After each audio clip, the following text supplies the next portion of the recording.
Welcome to Ascension of the Chessmen, diving into the esoteric, occult, spiritual, and conspiratorial aspects of life, focused on solutions to the problems we face in our everyday lives. Let us ascend above all differences. Let us be the light in darkness, a breath of fresh air to those who can hardly breathe, and together awaken into greatness.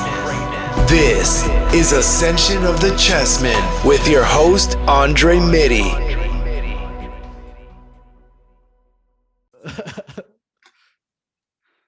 Welcome to the Ascension of the Chessmen podcast. I am your host, Andre Mitty. Today's guest is a truth seeker, researcher of ancient history, and co-host of Rising from the Ashes podcast. Ladies and gentlemen, hobbits and fairies, give a warm welcome back to homie Romie. How we doing, brother? Hey, buddy. How are you, man? Doing great, brother.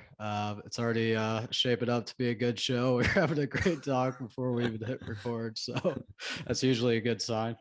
Oh yeah. No, we're fueled up, everybody. We were going pretty deep, and we're like, dude, we should let's go. Let's do the damn thing. Let's share the juice, man. And yeah. So how's everything going for you, brother? It's been going great, man. I definitely been feeling overwhelmed in the last couple months, and I feel like I was getting burnt out a little bit, and bypassing the self-care that was necessary. And Oof. these last couple of weeks here, I've really made that a priority. So I'm really doing a lot better now, and feeling great at this moment. So I really am grateful to have came full circle through that trials and tribulations I went through in my personal life. So Jeez, man. Yeah, it's no joke, dude. Once the snowball starts rolling down the hill, it gets bigger, and you're like, when is this gonna end? right. There's mountains aren't all steep, they got the flat surfaces, but yeah, it's energy is an interesting thing. And talking to I'm not a super adept on astrology by any means, or zodiacal understanding, but I surround myself with people who do know these things, because I find it to be very important. And I'm talking real astrology. I'm talking what our ancient ancestors were trying to understand about these cycles. Yeah. And then you start to look at your personal chart and its correlations to what's going on. And there's I It's all think it's really connected. important. It's all connected, but it's like it's a lot of work. Yeah, it You is. have to fucking be like, if you really want to like get down and understand energy, like it's almost like a sense of It's like a full-time job. yeah. Oh, exactly. But I was saying like clairvoyance. Like Mm. clairvoyants are able to, tap into. That's another huge interest of mine, is the rise of spiritualism, which was, you know, Blavatsky. Blavatsky was Yep, yep, right in yep. that time period, Oh no yeah. doubt, dude. Yeah, HPV. One of my. Oh, actually, funny enough, I'll bring this up. This is a great rabbit hole for you and anybody listening to go down. If you are a fan of HPB, I was just reading PBR. Paschal Beverly Randolph, who was Mm. a Heard of him. yeah, PB Randolph is next level, dude. His book Seership is really good at seership, SEERSHIP, and he goes into because I on our YouTube series, I'm doing this deep dive into the ancient history of mirrors, and mirrors um Mm. all the way up into modernity. And we just released last night our most recent episode, um, where we talk a lot about the spiritualist movement, the seances, the rise of optics, telescopes, Mm. lasers as mirrors or a window or glass and mirrors as lasers Yep. during the Renaissance period and shit like that. And There's a whole chapter in Cannabis, Magical Herbs, and the Occult by Chris Bennett on yeah. smoke and mirrors and how it tied in with cannabis and his theories on Oh, it. Yeah. oh, enlighten me, please. I've never And read Liber alchemy. 420. Yeah, dude, it's a fabulous book. I just remember that chapter. I would have to go back and touch on it, but I was just pointing you in that direction. That'd be a great book to source from in that material, because Dude, there's a wealth of knowledge in that book on cannabis, but specifically smoke and mirrors and alchemy. oh fucking rad. Yeah, I'm gonna have to because I had like debated buying it multiple times, but I was just like, is it gonna give me anything, Dude, that I don't already know? But I fucking compared Chris it Bennett to is tight. Dude, I messaged him. I'm like, this is reminding me of Secret Teachings of All Ages by Manley. And I'm like, damn, dude, you really went all out with this. It was like 800 pages. Took me a while to finish it, but Did he I had to read it did he hit you before I had him back? on. Yeah. Yeah. I had him on the show and it Oh, was a you great had him on the episode. show? Yeah. I tried to hit him up. Yeah, dude, read his Damn. book. Message him on Facebook. I'll edit that part Nice. out. Yeah, I think I hit him up. I think I hit him up and he was just like, fuck you or something. And I was like, damn, all right. No, I'm just kidding. But something along those lines. No, he's a good dude. So the back to the mirrors and PB Randolph, Yeah. so the book Seership is also subtitled The Magnetic Mirror. Mm, And so they were doing all these practices with clairvoyancy, mediumship, and using mirrors. There's this thing called a psychomantium where they would have multiple mirrors set up facing each other and you would sit and focus in on the mirror. And the concept really is that, using mirrors for this purpose dates back millennia. Like mm, it's huge, like ancient, absolutely no doubt. What I can say, without speculating, is in ancient Mesoamerica, mm. they used scrying mirrors, black obsidian mirrors that were finely Yes, that's polished. what he was talking about. Yes. Yes, yes. And Yes. so what they would do is they would have these, and this ties into John Dee, like we were talking about. John Dee is famous to have this scrying mirror that was stolen from an ancient Mm, Mexican temple, and by the conquistadors, and then that conquistadorian ship was, this is allegedly one of the stories, because there's actually multiple stories on how John Dee got this mirror. And mm, then there's other stories that say that the mirror the Museum has isn't actually or wasn't ever a scrying mirror of John Dee. It could potentially be just a relic to resemble a scrying mm. mirror that could be something that John Dee had, because his house was ransacked many times. I'm sure. you Yeah. know, like he left to go to Prague with Edward Kelly for like 6 years, and he left his house on more like, and he was known as being one of the biggest book collection owners in all of Europe, or England at least, and with like 9,000 books or some shit like that.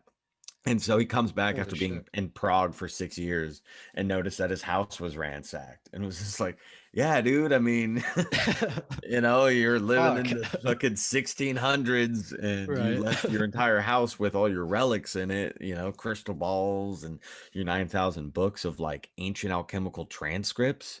Like, Oh maybe yeah. pay a fucking, someone to stay there and not steal all your shit. Anyways, back to PB Right. fucking Randolph and the mirrors. So I found his book and I found his work through A Magnetic Mirror Seership, which is a great book. I love it. I love his style. And what PB's really cool because, he was black. He was a Oh, I black didn't know that. clairvoyant. Yeah. And Wow.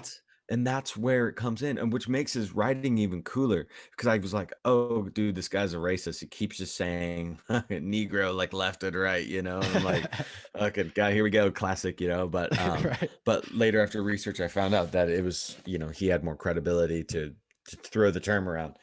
Mm. And him and HPB actually had a relationship, not like a sexual relationship, but they knew each other, Yeah. because Yeah. but they had beef. There was like some beef there, and because there's this talk that potentially Helena Blavatsky was, I just said Helena, that's awesome, that she was potentially racist, all these Yeah. things, bro. I Great, mean, I great white brotherhood. Yeah. So, I like it kind of Right makes a there. little more sense, because he also might have been slightly just a little bit sexist just by reading his text. I try not to like judge too much about what they're Right. like if It's they all were. perspective too, based on the time period, That's and also cultural very norms. true. Yeah. Yeah. Yeah, thank you for that because that's something I often try to remind other people when we're having these kinds of conversations like, Right. like It's like it's so shocking today, but it's like, dude, this is put the way it yourself in their was. shoes. Yeah, Yes. back Yeah. then. It's very important. When you're looking at history, you have to try to leave your time period. You have to Yeah. engulf yourself in Mhm. what it must be like. And when you do, that's where it gets fun. That's where Yeah. you start to have downloads, revelations. That's where your intuition, if the collective consciousness is a real thing, if this ethereal net and internet of an eternal information is real and our electrical bodies are able to tap into that, well, then it makes it more fun because you're going to be able to actually pull up information and pull up answers from this time period if you're doing all the things correctly. Now, that's where talking again about clairvoyancy and mediumship is all about. When you read the book Magnetic Mirror Seership by P.B. Randolph, he goes into he gives you a manuscript of how to access these energies. Oh. You take your chair, you put wax seals on the bottom of your chair. You don't want to be grounded, right? A lot of people think you need to be grounded in order to connect, but you're not connecting to the ground energy. What are you connecting to? Mm, the sun energy. The ether, Right, the right. sun energy, the Right, ether, right? The right, air, it's same shit, bro. right, You right. know, uh, it's all there, but the grounding energy and the water energy, like that's different. You're not connecting to that. You're connecting to the sun Mm, and the air energy and the ether. So like your table would have like you have wax there, you'd have some sort of something lifting it off, and everything would just have a little bit off the ground.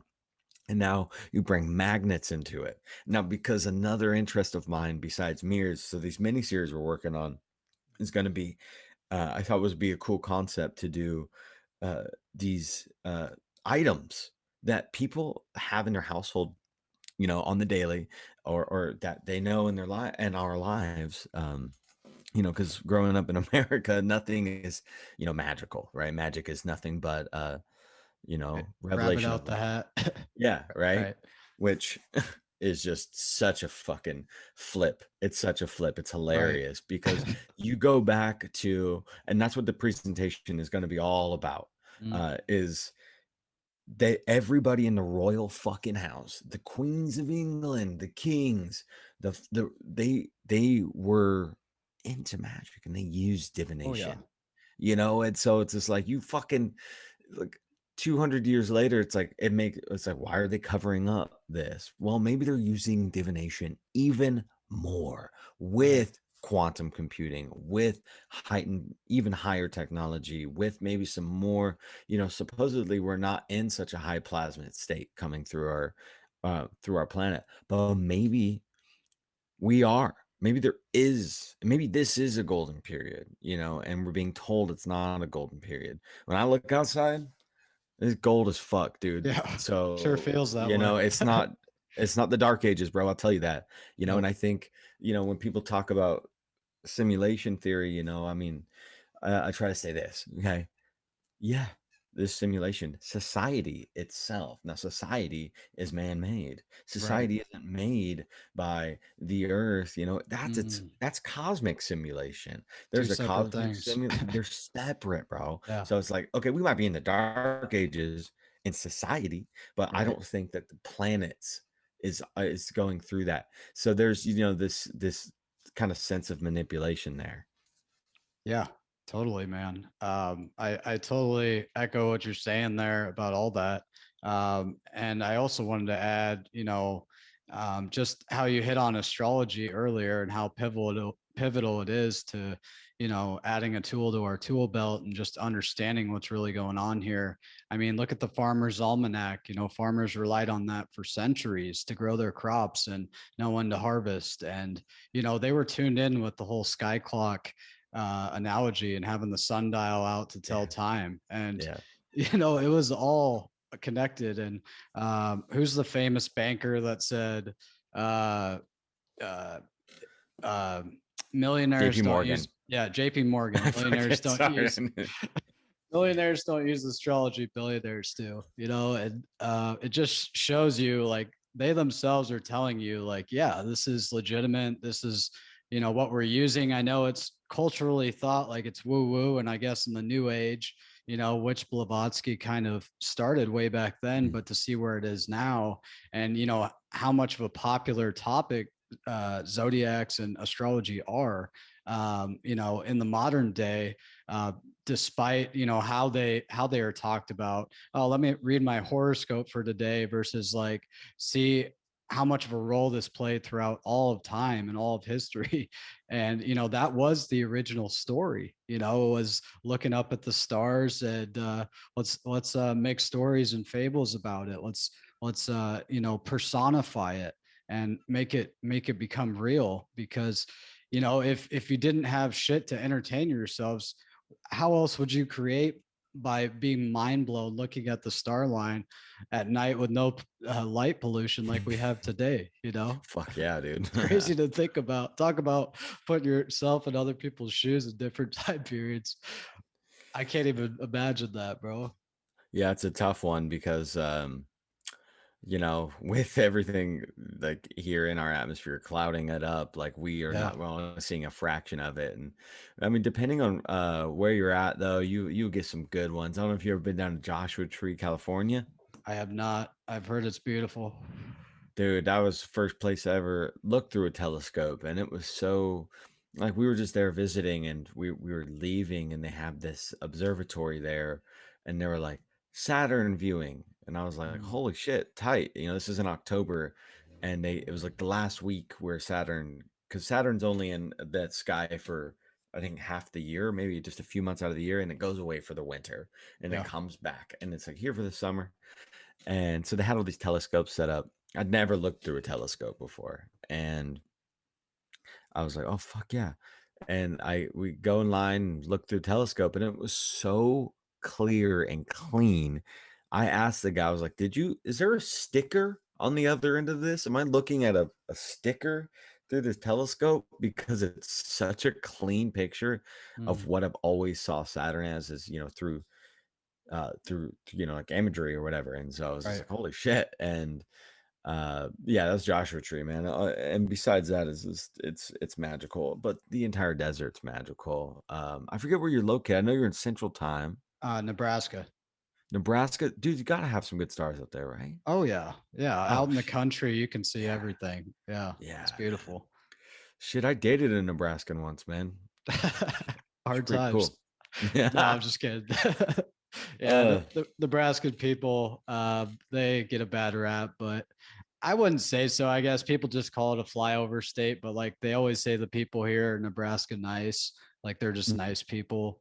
They're the yeah. type of people that'll pull over and help you if you got a flat tire, where most hustle and bustle cities, on the coast are more like, yeah, fuck you. Like, Oh I'm yeah. just gonna go right around you and get to where I'm going. You know, more I self-driven in other places. It's ridiculous, man. I have a knack for picking up roadkill.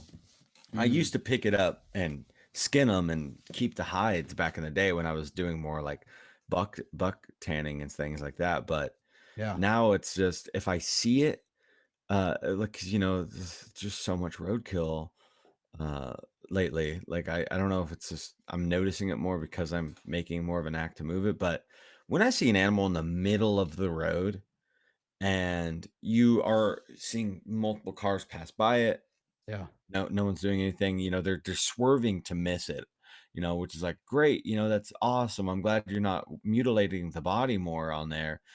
But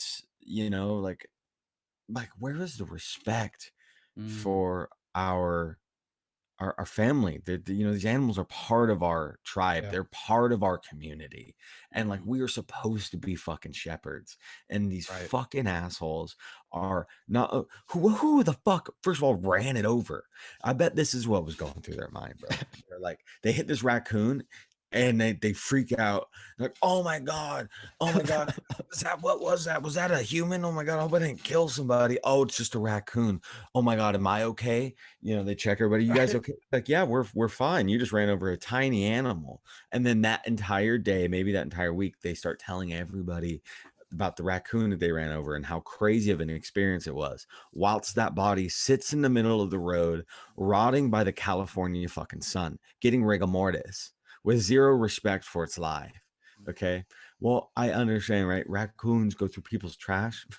Well, why do we have so much fucking trash in the first place? Right. Why do you put so much fucking food scraps in your trash, dude? Like, maybe you should just put it outside in a bucket so these Yeah. guys can just eat food. Or put it in God your forbid. compost pile. Like actually Yeah. use it for a good purpose.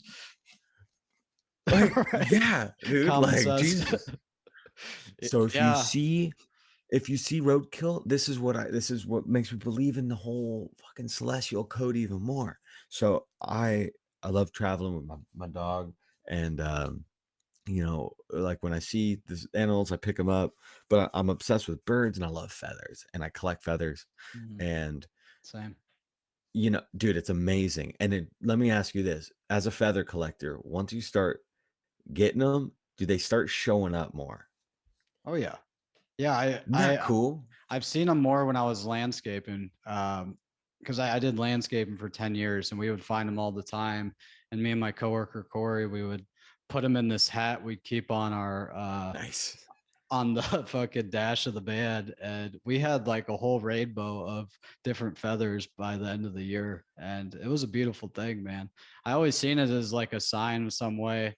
And I always see crows and ravens a lot. I feel like they're one of my spiritual helpers, I guess you could say.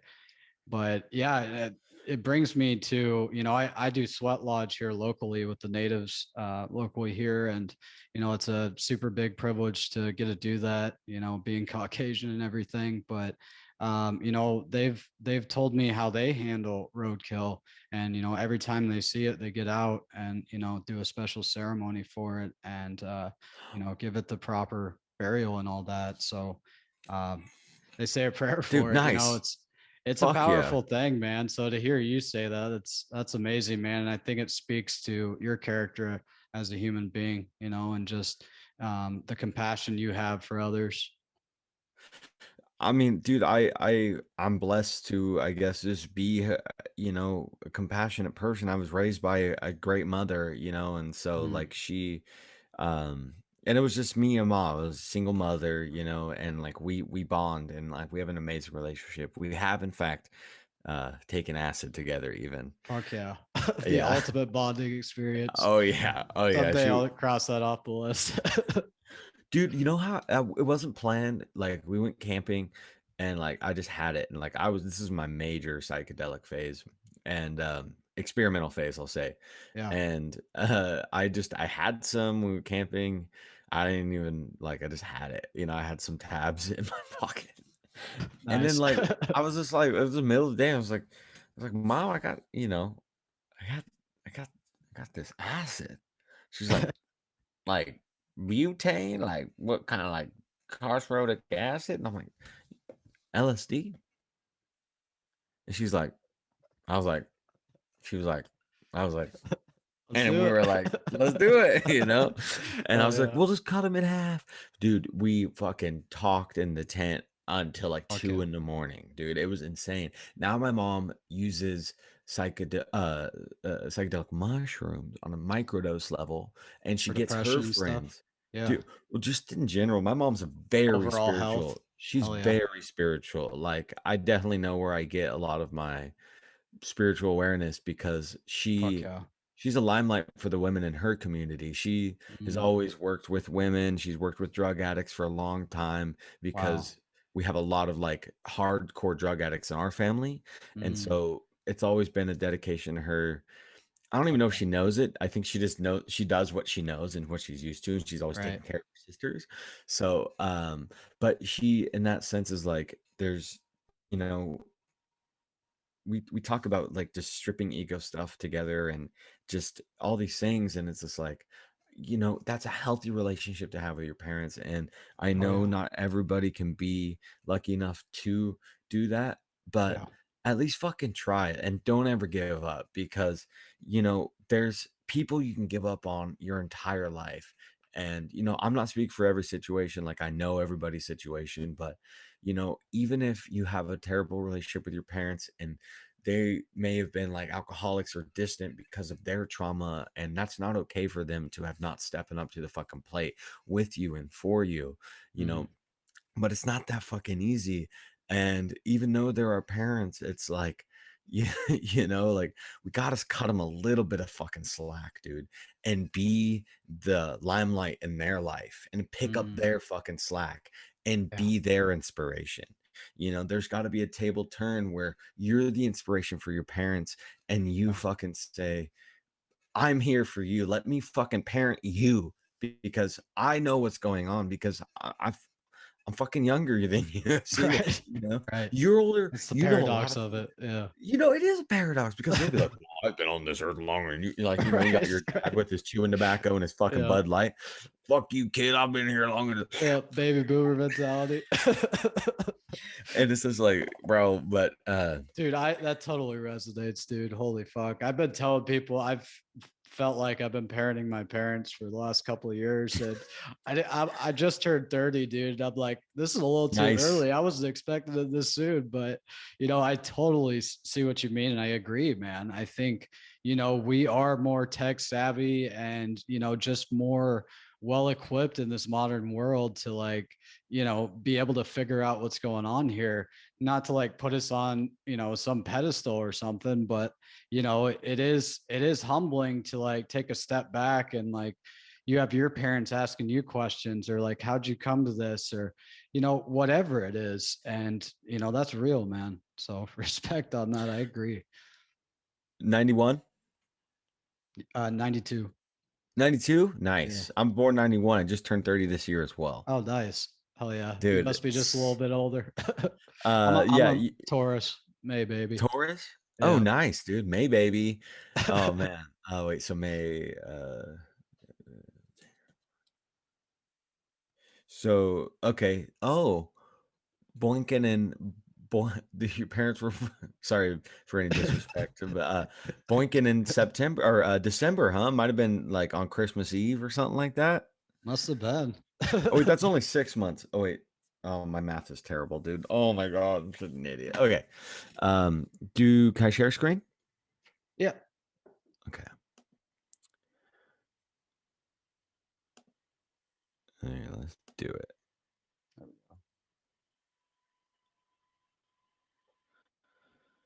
Is there any more stuff that we can get going out of the way, or anything that you want to do before we jump into this slideshow? I am good to go, bro. I'm just happy to have you here and happy to have this discussion. So I'm ready to get to it Awesome, dude. Okay, well, jump in anytime, obviously, for sure. and fucking say your pointers, say what things resonate with you, and anything that you can help broaden this research, and that goes for any of the audience as well. Like, if any of this stuff, if you research the Renaissance period or history in general, or hey, even electric universe, Saturnian cosmology, please fucking reach out. Like, I am hopefully going to make this into some sort of book at some point. With zero writing experience except for fucking some like poetry slams, growing up. Mm, The concept of even writing a book is very intimidating, yeah. but I think that, when you look at all these, figures of the past, you're like, seems like everybody was writing books. Yeah. It was like a thing to like write books. If you knew anything about whatever you were interested in, you would just write a book about it. And Yeah. so, it's just like we work together, and yeah, Dude, hit me up, trying to fathom, you know, the books that Manly P. Hall or Rudolf Steiner or some of these authors is just like mind blowing, dude. It's like, how'd you have the time to cram all that into one life? Like, it really speaks to, we got to fucking raise the bar, and like we got to hold ourselves to a higher standard, man. Oh, And yeah, man. that's inspiring to hear you say that, because I know it's in the cards someday and I'm going to write a book, but why say someday? Like the time is ticking. That's it, man. Like I notice I do that myself. We have been catered, especially people in our age bracket, bro. Like we were Oh talking about yeah. this a little bit before we started. Right after World War II, that whole major gnosis flood, that information flood, this decimation Yeah. of the old world ways to create and set forth the new world order Yeah. was that, like, that's what the fucking wars were about. Right.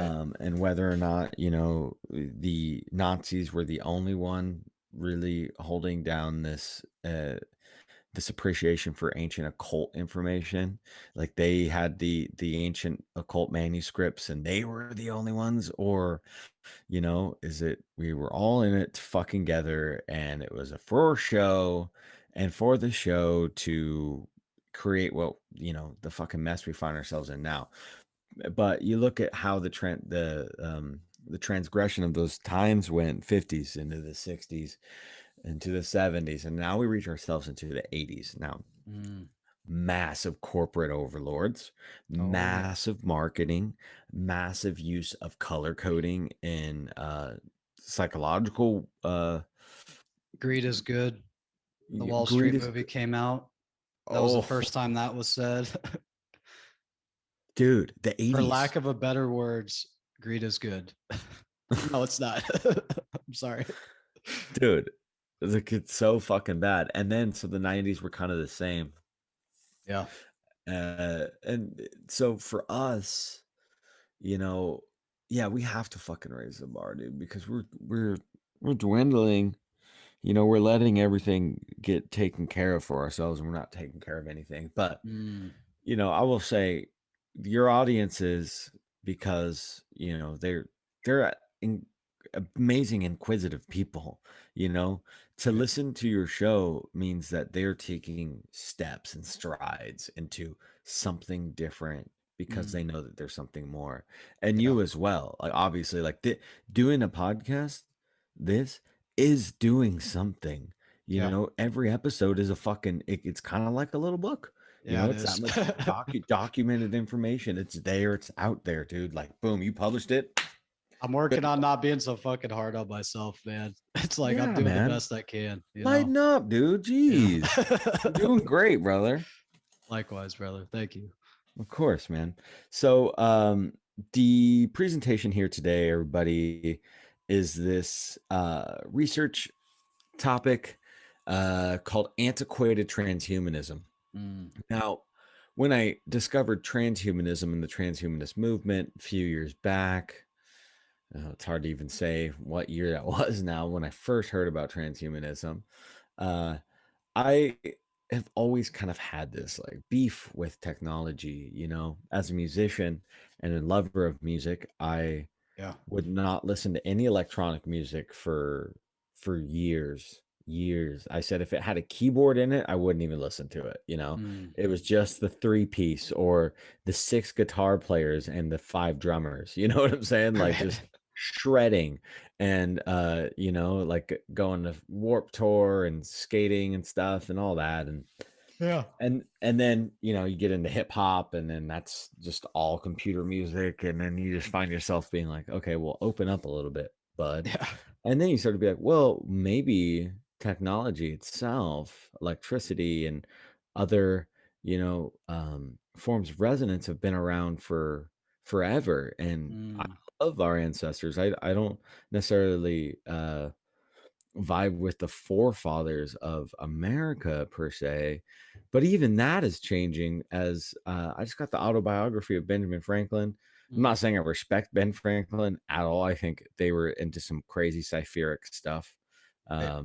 mad ciphers, dude. Like, even I was like, I love, God, dude, I can go on so many fucking side tangents, but Francis Bacon, uh, Mhm.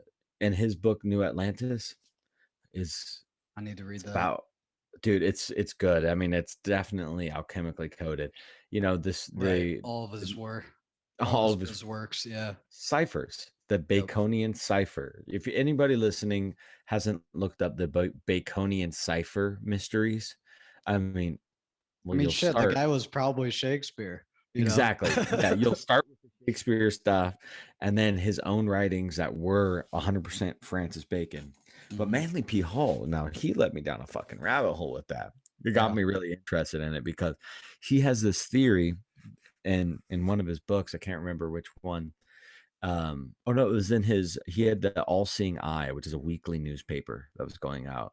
He had a weekly newspaper, and a occult esoteric weekly newspaper from 1925 into, I think they did it all the way up into the 80s, dude, or whatever. I think he passed away in the early 90s. Damn. And so I have a bunch of these copies of those works, and in it I was reading all of because he would write an article a week, right? It would be an ongoing article each week, which was really fucking cool because it's like, okay, we're gonna put the Baconian ciphers or the Shakespeare mystery each week into this. So you just read it, and it's cool how they made the paper flow. I really suggest people, if you are interested in Manly P. Hall's work, check out the All Seeing Eye series. It's really cool. And in that, he proposed that Francis Bacon was in fact not from the Bacon family line, who they say that he was, who were just basically normal. He's not connected to Roger Bacon, which I feel is a lie. Even if it's just a pseudonym to be a homage to Roger Bacon, who was a huge alchemist and a huge, an original wizard of England. That's on his Wikipedia page. You can check that out. And so Manly P. Hall speculates that he was the bastard son of Queen Elizabeth I, and that he was in this time, like King James was like, or James was about to become King James I, and they, there was this huge feud between John Dee and King James I. Did not like him. He did not like him because King James was all about Christianity and the Protestant Reformation, and John Dee was out here creating, Enochian magic and talking to angels. And well, John Dee was heavily religious as well, but there was just all these fucking spiritual battles going on all the way back then. And Francis Bacon was a student of John Dee. He worked with him, and Francis Bacon has, in some circles, has ties to creating the Rosicrucian movement, or being a very huge proponent in the Rosicrucian movement, as well as the Freemasonry movement. And anyway, so not to get too fucking sidetracked, but Manly P. Hall speculates that Queen Elizabeth I had a bastard son, and that could have been Francis Bacon. Francis Bacon could be a pseudonym for Roger Bacon, in my opinion. Now, that's my theory. And I say Roger Bacon because when you start to look up Roger Bacon, a lot of times you will see Bacon, and then somewhere along the line, you'll see Franciscan, because he was a Franciscan, he was a Franciscan. And Franciscan monk, yeah, right. He was a Franciscan monk. So you see Roger Bacon, Franciscan, and these guys are writing. Studied with John Dee, who created their own alphabet. They created their own language, the Enochian language. So, and then you start to think about, okay, well, they're creating ciphers. They're creating all these mystical texts. They want to be mystical. And when you go into Rosicrucianism, what happens? Do you know? When you get initiated? Tell me. You have to have a name. You get a name. So I had Phoenix Aurelius on the show. That's not his real name. That's his Rosicrucian name that he got when he joined the Rosicrucians. Wow. And so Francis Bacon is probably the original pseudonym or Rosicrucian name of that. And so for the world stage, he's Francis Bacon. But in reality, he may have been the bastard son of Queen Elizabeth I. And that's why he had access to all this higher knowledge and John Dee and shit, right? I mean, That makes sense. That holds a lot of weight. Connecting all those dots. I mean, shit. I mean, that's the thing, man, is like now we're in the computer digital age Right. and We we can go are, back and look. dude, we're lucky, bro. Like that's what I'm Right. saying. We're in a Right. golden age. We're in a golden age period. And Age there's of people information. there's people manipulating it, Yep. but on the same sense, you know, like they're losing their fucking grip, dude. Like Yep. You can there's still find more. it if you dig hard enough, long enough. You'll find Yeah. And man, you got to get your friend. You got to get friends with hackers. I shouldn't say that. I it. shouldn't say that on here. I just should not have said that. Damn it. Okay, we got to cipherically code Yeah, that in somehow. I love Phoenix, by the way. He was one of my first guests in the first 30 some episodes. Great Oh, guy. nice, Yeah. dude. Yes, super great guy. We fucking apparently his shop in Portland, his like spagyric shop was right on Mississippi Avenue. Mm. He had it open during the time I was living there. I grew up in Southwest Washington, and Portland, Oregon is right on the border of Washington. Yeah. Like a lot of people don't know that you can just throw a rock and you'll be in Washington. And I grew up Wow. on the Washington border. So when I tell people, I'll just be like, I'll just tell them I'm from Portland because that's where we go like to the nearest city. It was the nearest Mm. city. And so when I go back home, like, when I was I did try to do like stand-up comedy for a little bit. I was trying to like maybe do entertainment, I could you see know. it. I mean, dude, You're I always definitely cracking me up, man. thanks, Gotta give thanks, it to you. man. Thanks. I definitely I had an hour-long set somewhere on YouTube at the Funhouse Damn. Lounge. Yeah, Funhouse Lounge. But dude, I was 19 and like I was out of my fucking mind. I'll tell you that, bro. I That's had this impressive theory. though, dude. 5 minutes is tough, let alone fucking 60. That's no I joke. had I had a well, it was 45 minutes. I apologize. But I had a writer that Still. helped me. I met this really old black man at the bus stop, and he was like 65 and hilarious. And he had this like this just sense of humor that was so funny.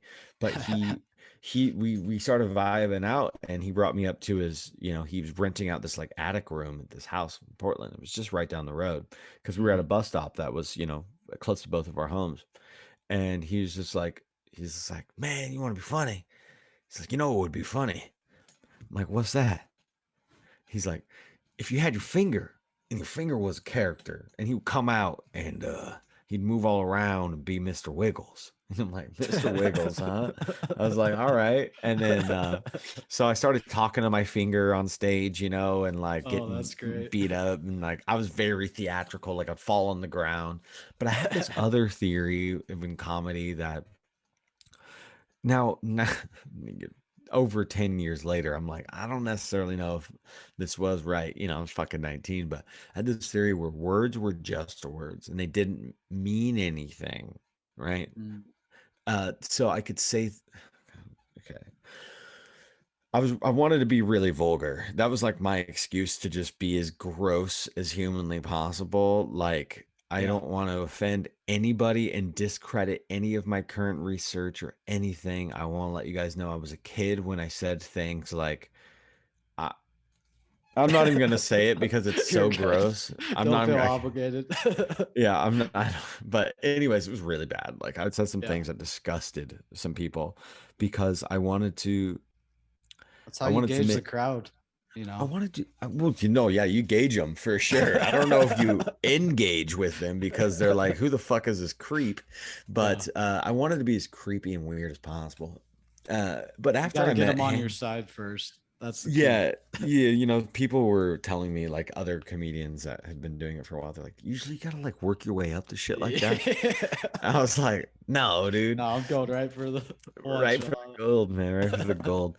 I fucking yeah, I did, and so I tried to do film stuff as well because I've always liked theatrics. I like narrating, I like reading, I Mm. like just being, weird, man. Because Yeah. the weirder I get to be, the more comfortable I end up feeling. Fuck yeah, Initially, dude. right? That's Same how for we're you, supposed to be. right? Thank you, thank you. Yeah, dude. I like I said, I said earlier about being hard on myself, and I'm learning to like not not care what other people think, as far as, you know, be as weird as fucking possible. Like, what are you holding back for? You know, it's like, oh, someone might be watching me, or someone might care if I like do this. And it's like, no one gives a fuck. But it's like that insecure voice inside of us that holds us back sometimes. You think PB Randolph thought he gave a fuck about people when he was holding magnets up to his head next to 3 mirrors on wax seals on his chair, talking Fuck to no. spirits? Fuck no. Yeah. Despite all the pushback at that time, my God. Yeah. I mean, dude, it's like now, now, 100 plus years later, we're looking at his work, this fucking weirdo. And Right. no, also, I didn't mention this earlier. He is the OG with sex magic, way before Crowley. Well, I don't know, way before, but Right. Crowley got into, I think, Randolph's work, and so I think you're right. cool. Yeah, I've Yeah, heard that. Yeah. he's the OG sex magician. Interesting guy. Dude. There's so many interesting characters to talk about. The smoke and mirrors thing. Mhm. Oh shit! I wonder if I have this tab. Dude, let me fucking just read this thing to you real quick. You're good. Yeah. Let me Yeah, try I'll to quit find cutting it. you off. I just need to let you go. Oh no, you're dude. Cut me off, dude. I love it. I love it. My ass will just fucking talk all day, dude. It's ridiculous. Especially when I'm feeling good. I'm feeling good right now, brother. So I appreciate you. Let's see here. I'll find this guy. Oh, I can go to. Haha. So during our mirror episode the other day, Mhm. we had a 6-person panel, and Nice. I had like 50 slides ready to go. And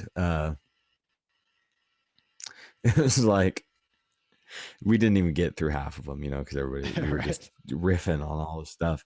And it was like so now I have this whole fucking half of a presentation on mirrored reality. But this character, since we brought up smoke and mirrors, right here. Okay. Yes. Okay, we'll go in here. Dude, this character is hilarious. Yes. Now it's coming back to me. Yeah, I'm a visual person, man. Once you get an image in front of me, that's when it's like my memory comes back. So I don't know if you post this, if you're gonna post this video or not, but yeah, I'll repost it. Okay, cool. Yeah. So then, if you're watching this, everybody, you see here, this is one of the inventions of the kind of stage illusionist. Mediums would say to summon ghosts, but they needed this type of technology. That's a really cool kind of hidden part about this history, and it's not even necessarily hidden. It's just not. People just don't give a fuck. But people were just making things. Like this is normal for people just to make shit like this, man, to write books, to make things, to try experiments, like it's what people were fucking doing. So here he is. This is this interesting character I was talking about, Johann Georg Schrofer. Johann Georg Schrofer coined the concept of smoke and mirrors as a common feature of stage magic in the 19th century phantasmagoria shows. The illusion technique traditionally uses a magic lantern or an image projector and a light source to cast onto a conjured smoke in thin air to portray illusions of the flotation, existence, and disappearance of objects. Now, let's get into his Masonic and necromantic sessions. Schrofer had most likely never experienced a Freemason lodge meeting when he started his own lodge of true Masonry. Nonetheless, he claimed to be the sole person with knowledge of the real secrets of Masonry. And to be able to communicate with the spirit world, he also claimed to be in touch with the true Masons in England. When asked about this, they wrote in reply, Mr. Schrofer is totally unknown in our Grand Lodge, and indeed he has been lately represented to us from Berlin as a very trifling and ridiculous person, not worthy of any of our notice or countenance. Fuck is that word? Countenance. He is thought to have gained most of his knowledge about Masonry from magazines, books, and from listening to many Freemason patrons he waited on, who spoke quite freely about their Freemason secrets, plans, and activities. He reportedly stole some magical documents and Freemason scriptures of Duke Van Holsten Gottorp during the 7 Years' War. And why I thought the 7 Years' War was significant here is because, we're talking about the rise of smoke and mirrors and optics and mirrors and glass. Well, there's the concept of 7 years of bad luck when you break a mirror, and this mirrored reality. If you smash the mirror, of the overlords, you might find yourself in a 7 Years' War. And so we learned more about magic from a merchant in Frankfurt. This merchant would have also supported him financially and brought him into contact with Freemasons in Braunschweig. By the end of 1771, he had very good contacts with rich nobility and Catholic monasteries near the borders of Bohemia and Silesia. He performed magical works in Sarajevo in Poland before the Masons in Leipzig even knew about him. For a typical night of necromantic activity, Schroepfer's followers would fast for 24 hours and were served an Italian salad, possibly drugged, and much punch before the midnight start of seances in a darkened room with black draped altar. Definitely A drug, robe. not possibly. No, definitely drugged. Absolutely, Yep. dude. Like Arrowhead for days. Yep.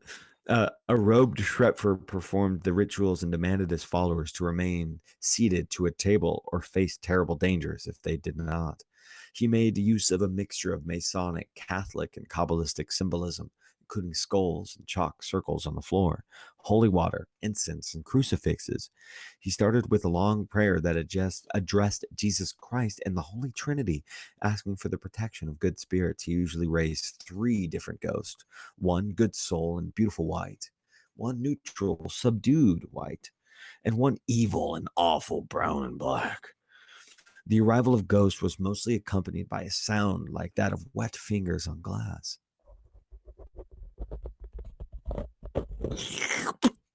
which sometimes grew louder and could continue for an hour. The spirits he raised were said to be clearly visible with recognizable features, hovering in the air with their arms crossed in front of their chest. They seemed to be vaporous and not made of flesh, and at times they seemed to be terribly screaming. Viewers agreed that these spirits were Gaelic in origin, as their shrieks were reminiscent of ravings and those unfortunate sufferings of the French disease. Ghosts could answer his questions, and their voices sounded hollow. Apparitions reportedly raised by Schroepfer over the years included Frederick the Wise, August the Third, the beheaded Danish traitors Johann Frederick Struensee and Enevold Brandt, with their heads in their hands, Count Bruhl, Maurice de Saxe, and the Knights Templar last Grand Master Jacques de Molay. During a seance and dressed in Schroepfer ordered a spirit to bring a letter to a companion in Frankfurt. The spirit obeyed and returned half an hour later with the answer signed in Frankfurt by the companion. Another spirit appeared engulfed in flames, begging Schroepfer not to torture him so. Apart from raising ghosts, Schroepfer also demonstrated his powers by making a star shine much brighter at his command and raising a storm in the forest. Wow. Fucking, that's the smoke and mirrors guy. Wow. Yeah, Trip out. I definitely remember reading some of that in that chapter I was mentioning earlier. So you're bringing all this to the surface for me. That's, dude. Yeah, I was fucking mind blown by that, all that, and just how they would use these contraptions to, create the illusion of spirits in the room, and people would be all freaked out, and they would come to these shows. Like, that was the original movie theater, dude. Like, Dude, we were going to right? seances. We weren't going to Hollywood movies, sitting eating popcorn, And you look at horror movies, man, it's the same kind Right. of concept. I think you're totally right, actually. Wow, what a trip to think about. Yeah. And The you, Black you Mirror. think, yeah, man, dude, we didn't even get into the technology part. Like, we wanted to, there's going to be another dive on that. Maybe you'd like to Fuck yeah. come on for the next big chat we do, because it'll be Yeah. more. I want to do like I want to do just the Black Mirror episode where it is only about like phones and computers and shit, because and TVs, because we've done so much of the historical side of it. It's like, okay, let's get to the now. Okay, what we're dealing with currently Right. um and shit. So if you're interested, I'd love to have you on, because I know you got some heat on the transhumanist movement. Totally, dude. Yeah, I watched that documentary in high school, I believe it was, which would have been back 2010, 2011. Ray Kurzweil's The Transcendent Man, which was all about the future of technology and all his predictions. Dude, as far as transhumanism, go back and watch that documentary. That shit'll blow your mind. If you want to send that to me on Telegram, dude, I would love 100%. that. I would 100%. love that. There's no way I'm gonna remember that now, because I sometimes black out during podcasts because we're just going so hammy in Miami. Uh, Yeah, me in Miami. I love it. dude, it's fucking nuts. Okay, so let's do it, man. I like to give this is my first writing for the book. And it gives a little bit more of a background on the antiquated transhumanism, and then we'll blast through this, since uh we'll get through it, since we've been going for about an hour now already. Oh, yeah. Okay, here we go, everybody. Antiquated transhumanism. You know, as a conscious existing being, we're actually pretty simple. Yes, the muck in our minds can cloud up the streamlined connection to our resonating frequency that we naturally attune to by the society we choose to live in and the choices that we make. Speaking in the modern reality and seemingly almost any time period, we're limited, quote unquote, by our technology, or at least we're told so. The argument being presented here is that the ancestral line that we've been fed through history is in and out of complete truths, like a sine wave, pulsing over and under a streamline of fictitious understanding of time. And time itself is not linear, thus, it does grow and evolve. Egregorically, the invention of time reading devices, sundials, swatches, and clocks, show us this by their cylindrical design. So, this theorem consists of a broad intuitive understanding and willingness to be open that our planet, this realm, and our bodies are electrically attuned and attached. And the source field, if you will, this thick goop that allows us to connect when the operator of our conductive bodies is ready to turn on and tune in. And at the same time, I want to paint a visual of how this idea can be viewed from an aerial position. Philosophically speaking, of course, like a lab study, a cosmic lab, Earth is the vessel, sterilized and controlled environment. Humans are the electron in the lipid solution, controlling the charge. Whether very high or low, we allow the vibrational movement to be essentially attuned to the observer or the controller of the experiment. And there are astrological cycles that can be observed through the lens of rheology, a special science that energy permeates and seemingly fluxes the human experience from the cosmos and our consciousness altogether. Okay, the lab experiment is done, and we're getting back to the good stuff. We're living in a very electrical environment, and this general understanding is not well adept in our mainstream society, but known in the areas of serious science and esoteric science and philosophy, potentially for centuries. Now, somewhere along the line, seemingly between the 14th and 19th century, they recognize, and this in the Protestant Reformation, the biggest cover up of history through the invention of things like the modern alphabet as we know it, modern English, and modern science. During this period, some people allude to calling them physical mud floods, but I call them information or gnosis mud floods. This major age of indoctrination had and astutely been groundhogging the truest of spiritual knowledges and the sacred sciences. Granted, you needed an initiatory process to be able to access these during antiquated times. But now, history as we know it, it is so muddy. There's so much gross judgment being cast by people who have been affected by the massive occulted spells. It makes looking into these topics more difficult by the day. But ooh, that being said, there are multiple forms of initiation and multiple truths. Yes, multiple and sometimes convoluted truths. There are initiations to secret societies, book clubs, sports teams, relationships, even. There's also a cosmic and a conscious initiation that is just as long of a process depending on your abilities. This is available to all, esoteric by nature, and this is called meditation, tapping in, letting go.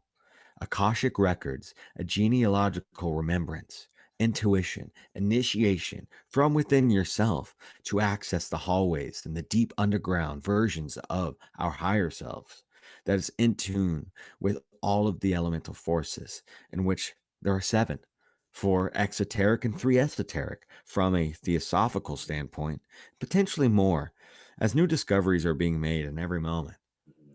So, with antiquated transhumanism, we will look at history through a different and more spiritualist lens. What they were wearing, using these tools and equipment as a form of technology, expanding and grounding deep, magical, and godlike vibrations. Wow.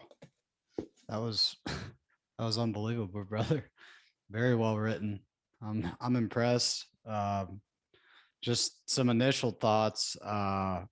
Just how much that's missing from our culture now. I mean, yeah, we have the unconscious initiation, but to have a conscious initiation of just, becoming a man when you're 12, 13, and seeing that in other cultures, and how far that goes back. And I also loved how you hit on the metaphor of the mud floods rather than the physical mud floods and what that entails. So I can't wait to get into this, brother. No, nice, dude. And you're so right, dude. Like what it seems like, and this is speculation, but what becoming a man is now is more to do with sex. Yep. Like, hey, oh, how many bitches are you fucking, as you're a kid?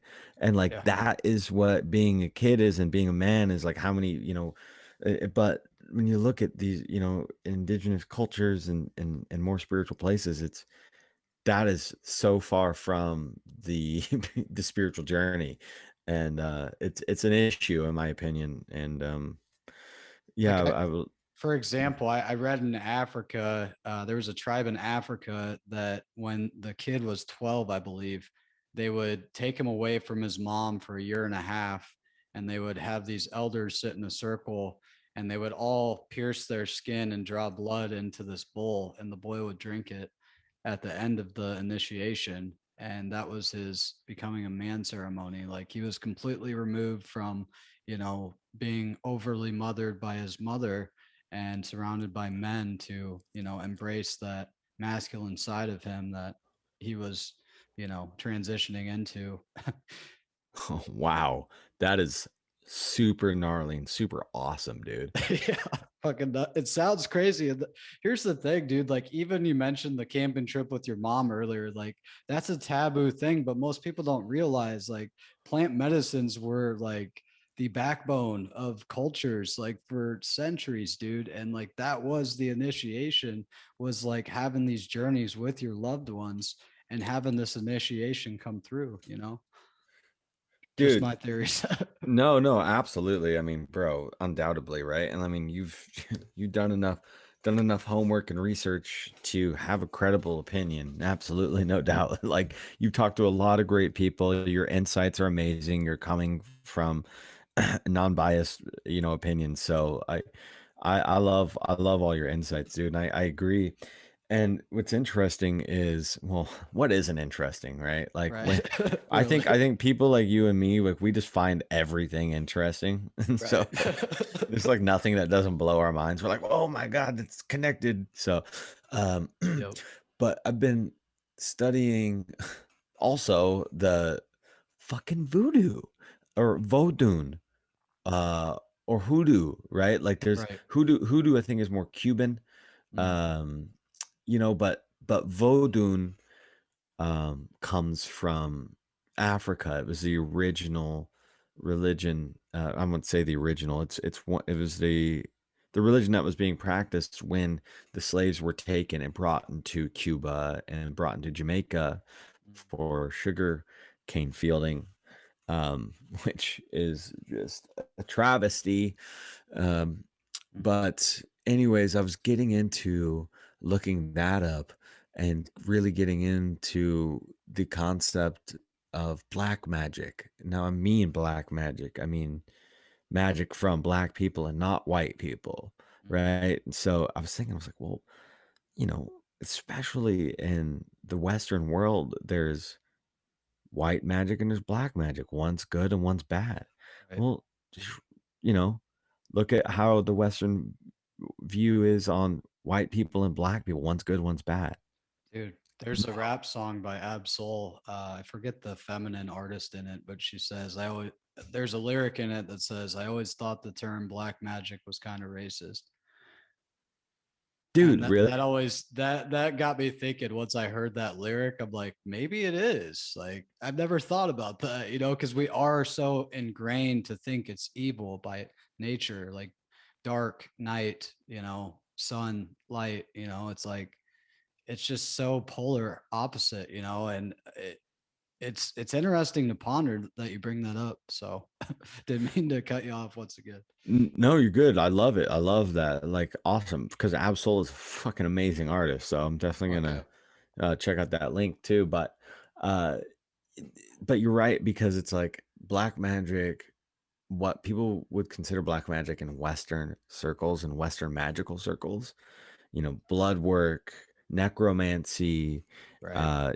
like the concept, the voodoo doll, which was used in Europe for many, many ages, before ever even coming to Louisiana.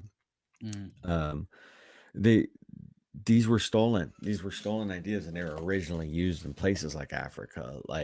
But they were doing these magical practices that were so esoteric. Now we're completely on speculation. I'm not speaking from too well researched of it. I've only shallowly researched some of mm, this. Um, but this was my kind of takeaway from like looking up. This was the breakthrough revelation I had that made me be like, holy shit, I got to put a pin in this and come back later. But that the magics were being hijacked from some sort of hierarchical power. And so, like the invention of churches, and the Protestant Reformation, which is a very interesting time period, super boring and super, it's not boring, it's just so dense to try to fucking cipher through it all. There's just too many characters and there's so many people who want a political fucking power. mm. But the invention of the church state and the Vatican and everything, they would demonize all these other magics, anything Yep. pagan, right? But then again, those were what was esoterically being practiced in those circles. Those churches Yep. at a high enough level were taking all of those manuscripts, taking all those practices and using them and then calling them evil Yep. on the exoteric level.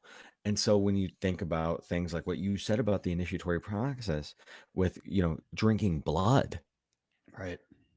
that's the kind of thing that they fucking do at a high Right. enough level in Western orders. I've read the books by Fulcanelli, read alchemical books. Yep. When you get to the part where they are clearly referencing needing to use human blood in alchemical processes in an underground basement, because that's where the alchemist labs were in cathedrals, were underground. Right. It always underground. That's the whole fucking part of it. And dude, blood is real. And so I think that the original magic, I think a lot of original things came out of Egypt, Africa, Asia. I think all of it's been hijacked, Yeah. switched and swapped around to make it look like it came from the cool esotericist from or the occultic practitioners of the Western world in Europe. Yeah. But Bullshit. I agree bull with you. fucking shit, Yeah, I bull agree. fucking shit. And what the fuck was I getting at with that too? They just wanted the credit for it once they saw Uh, how good it was. for everything, Even Yep. now, Yep. now. So What's wrong true. with the fucking credit? What's wrong with the credit? Completely and complete inversion is what it is for on all levels, dude. It's so crazy. Wow. Yeah. Complete inversion. But we're working on popping that inversion bubble too. So we'll get Yeah, around we're in to the it. process. So I might not even have to go through this too much because I think your audience is very familiar with what transhumanism is. But the first few slides in this presentation is, just about transhumanism. It kind of just has a very basic and general overlay of the concepts of transhumanism in modernity. Well, transhumanism is a movement that aims to use technology to enhance intellect and physiology and psychological abilities. This can be anything from brain implants, bionic eyes, stem cell tech, and exoskeleton bodysuits. Transhumanism is a class of philosophies of life that seeks the continuation and acceleration of the evolution of intelligent life beyond its currently human form and human limitations by means of science and technology, guided by life-promoting principles and values. It's by Max Moore, 1990. Geometric breakdown of that is it's scary. You got the there, Max Moore. It's a pseudonym for Yeah. this guy, possibly Rosicrucian pseudonym, but this is Max Moore. He's Max all the way out, this guy. This is a long one. I'm going to read that. So, they want to enhance their consciousness. They want to connect their Yep. consciousness to a cloud They and think to the eternal information, right? they I've always heard they think the intellect is God, as the Masonic belief. And I think that says it all right there. But that's the thing. That's human centric. Yeah. Like, I mean, I because I can resonate with that in a way, like Right. I I kind know. of I can know. resonate with it, I know. but it's too Simplified narrow, almost. too simplified, it's too narrow. Yeah. Humans are not the center of the universe. It's a Right. very human-centric view of the entire Mm-hmm. cosmos. Like, Right. get the Right. fuck out of here. But that might be the True. exoteric side of it, True. which is all we're gonna get about transhumanism is what they want you to hear because it goes deep. I mean, these are the richest corporations and the richest people in tech that are rolling this paradigm, and they can scrub the internet of whatever they want. So this, they say that secret societies don't exist anymore because they can't, because of the internet. So true, brother. But they can and they do Right. because they fucking change and they morph Yep. into the new version of it. So it's the even more secret, bro. So Mm. it's not what secret societies were, where you could fucking just go into the basement of the cathedrals and hold crazy fucking practices, dude.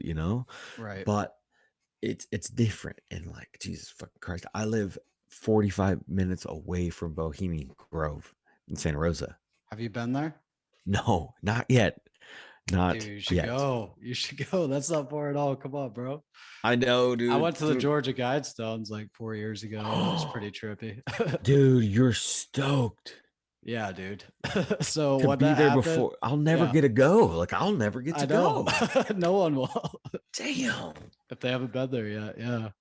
No, Did you take before some we, pics? yeah, oh yeah. Yeah, it was crazy, dude. My honest to God belief, like when we were driving there, because we were on our way to Florida, we took a long detour to go out of the way to see it. And I talked my dad into it. And on my way there, I was seriously thinking, like, we're going to get there and it's not even going to exist. Like, this is just something somebody's like, making a big fable on the internet about, and they're just running with it. And we got there, dude, and it was surreal because it was out in the middle of fucking nowhere, like literally in the middle of nowhere in Georgia. And that's why it was so strange to me, because like you see it in documentaries and you watch stuff about it and you're like, okay, but seeing it is a whole different thing, dude. And it was surreal as fuck.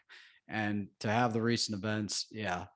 But enough about that. Before we get it too far, I wanted to ask, like, what was the significance of the underground aspect to it? If you don't mind getting into that, or if you were planning on getting to that later, that's cool too. Oh, of alchemy, Of the cathedrals. yeah, like being underneath the cathedrals, because that Oh, is the bro. common thread, that they're always done underground. So Yeah. what's your theory on that? Yeah, I do also. I'm very interested in Georgia Guidestones too. So let's put a pin in that as well. Oh yeah, we Um, can talk about that too, but I just wanted to get that covered before I forgot about it. oh, of course, I appreciate that. So, and I respect that view because it's deep, Yeah, and it definitely goes deep. So, literally. this, yes, um, literally and physically. So, fucking bro, like there's two parts to this. There's the antiquated transhumanism, which is getting your body geared up, getting the technology you need in order to have your electrical body moving, your consciousness, your aura, everything vibrating at a very high frequency. Mm, Now, the other part of it is the resonance architecture, which is making a big splash in like the Tartaria realm and everything, right? Free energy uh architecture, right? And all these things. Star forts, old cathedrals, castles, and whatnot. mhm. And that's the other half of it. I have a whole other 100 slide presentation on the architecture. But first, we need to, that the concept was to get this down anyways, but I will get into it though right now because it's fucking very interesting. So the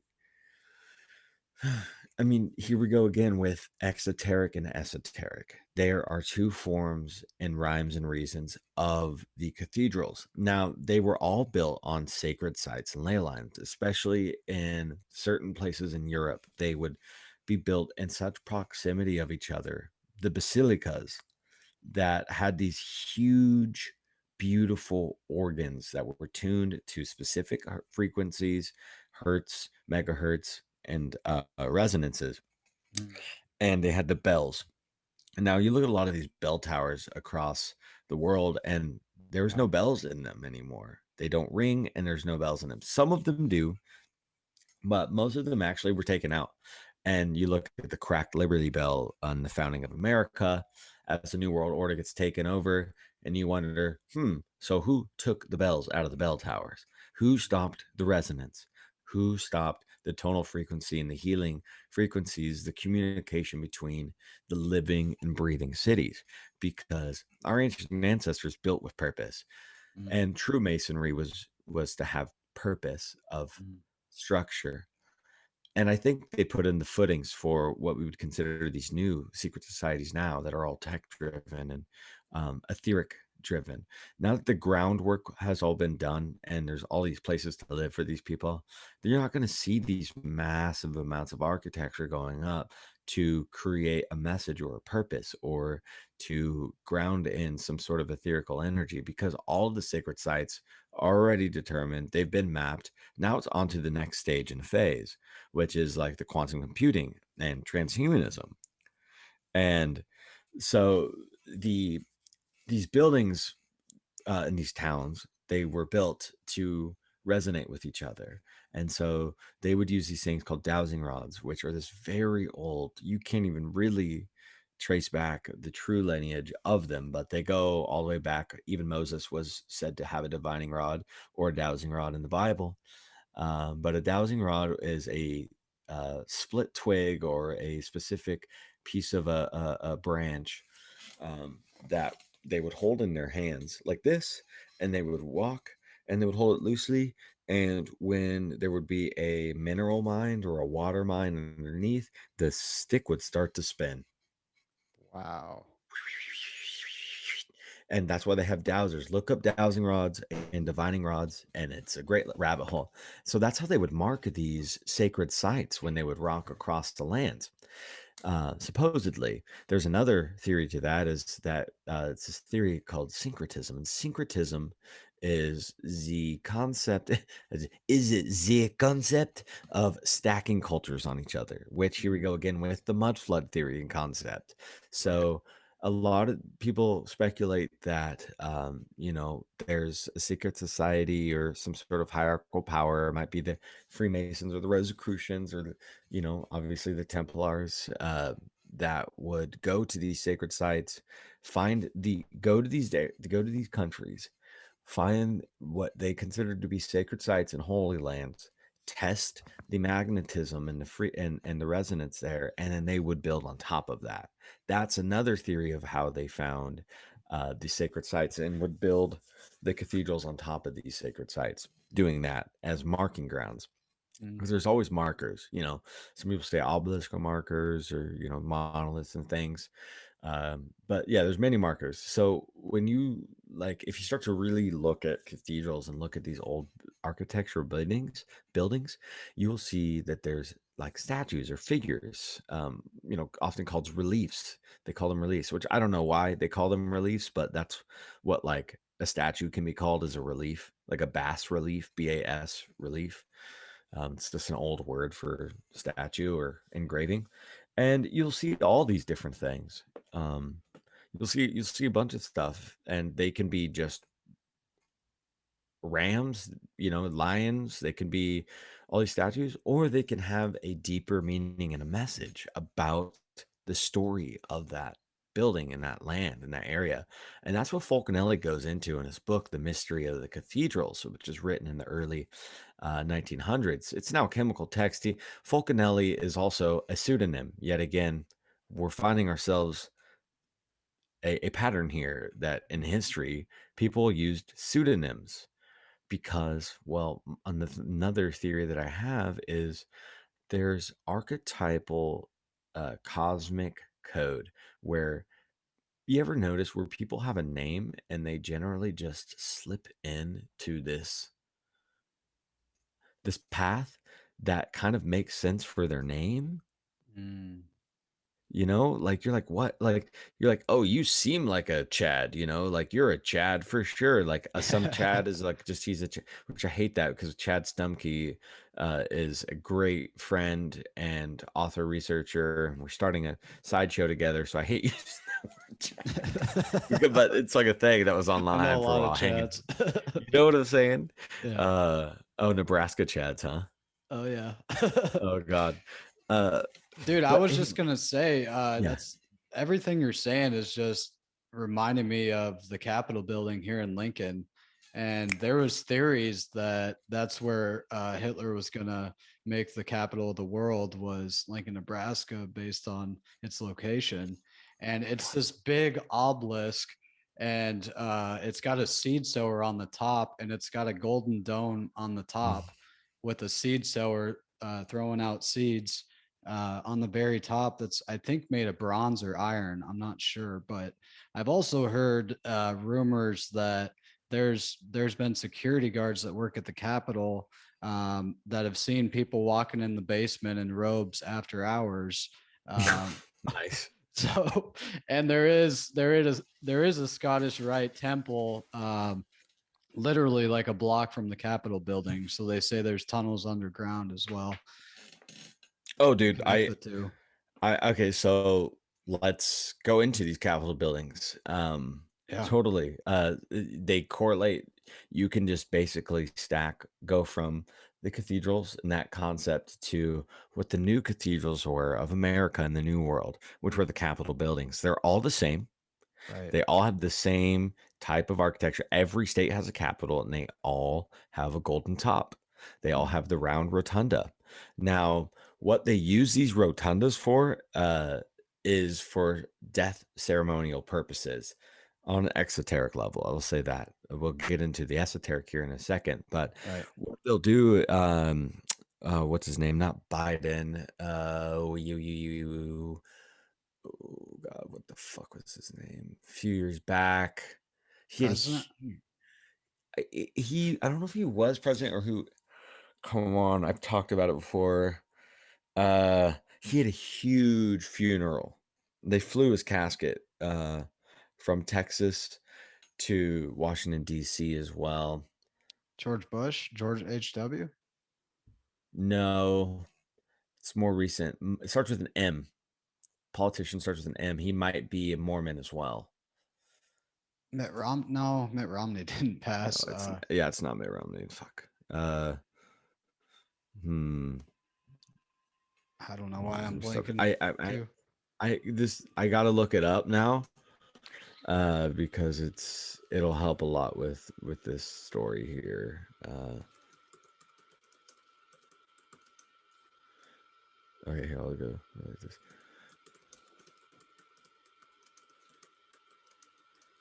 Was he white?